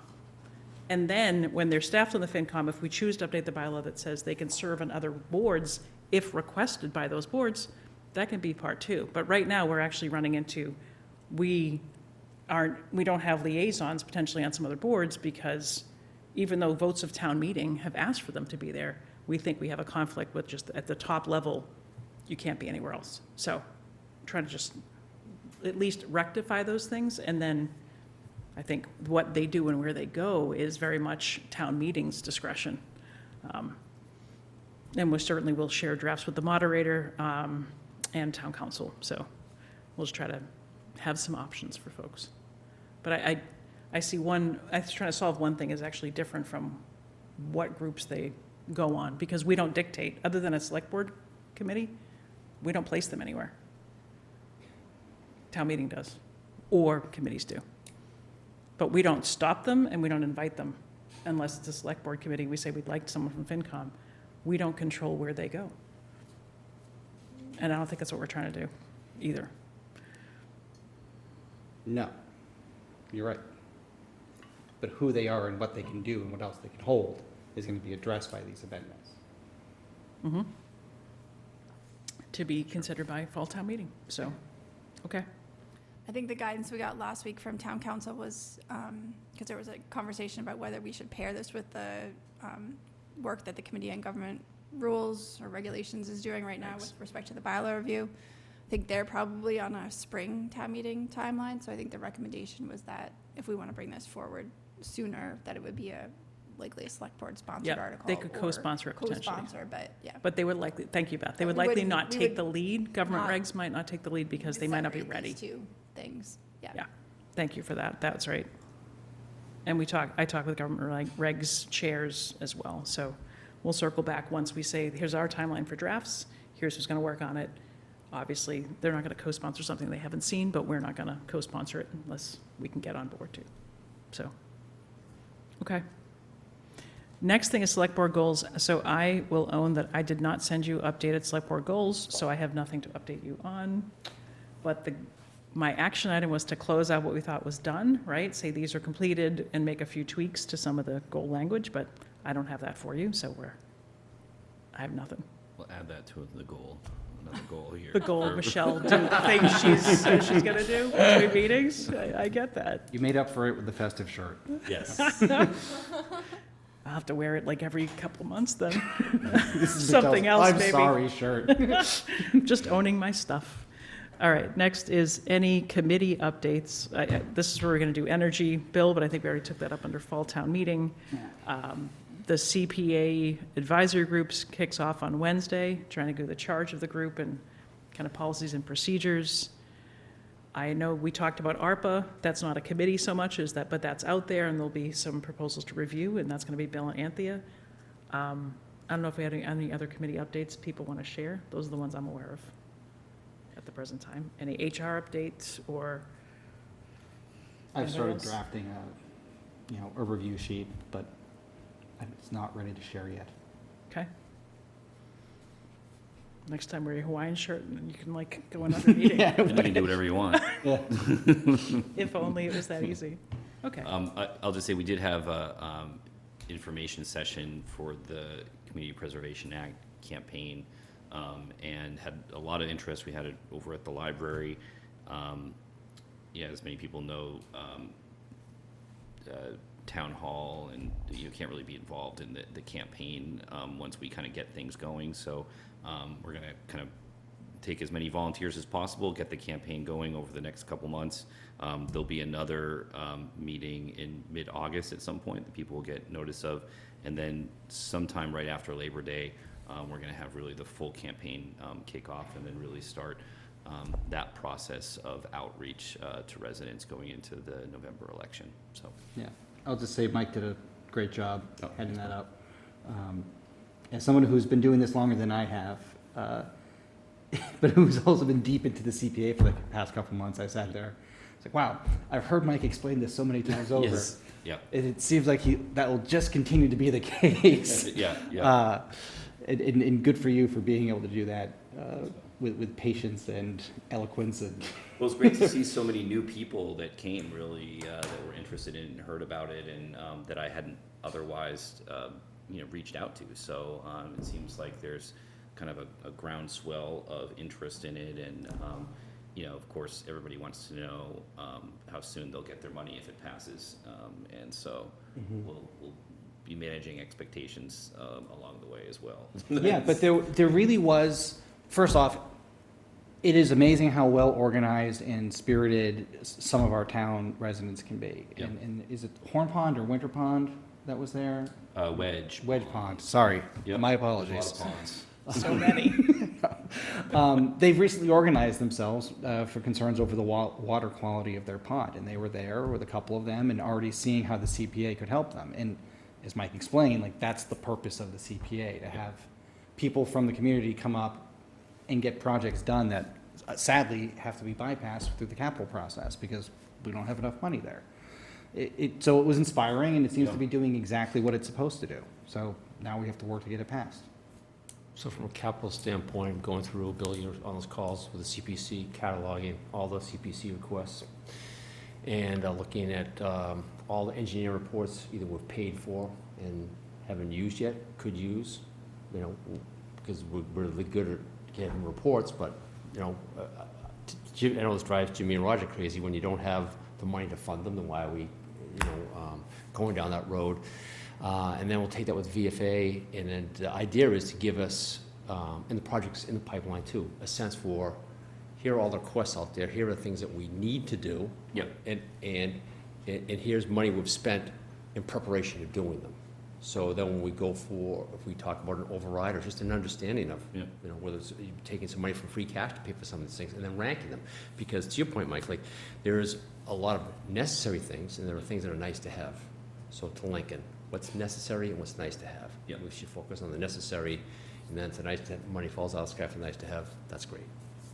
Yeah, and I think that's what residents expect us to be doing when they vote us to be here, is to be making hard decisions, right? And that's, I think what we need to do a little bit more on the capital side is just really focus on those high priority needs.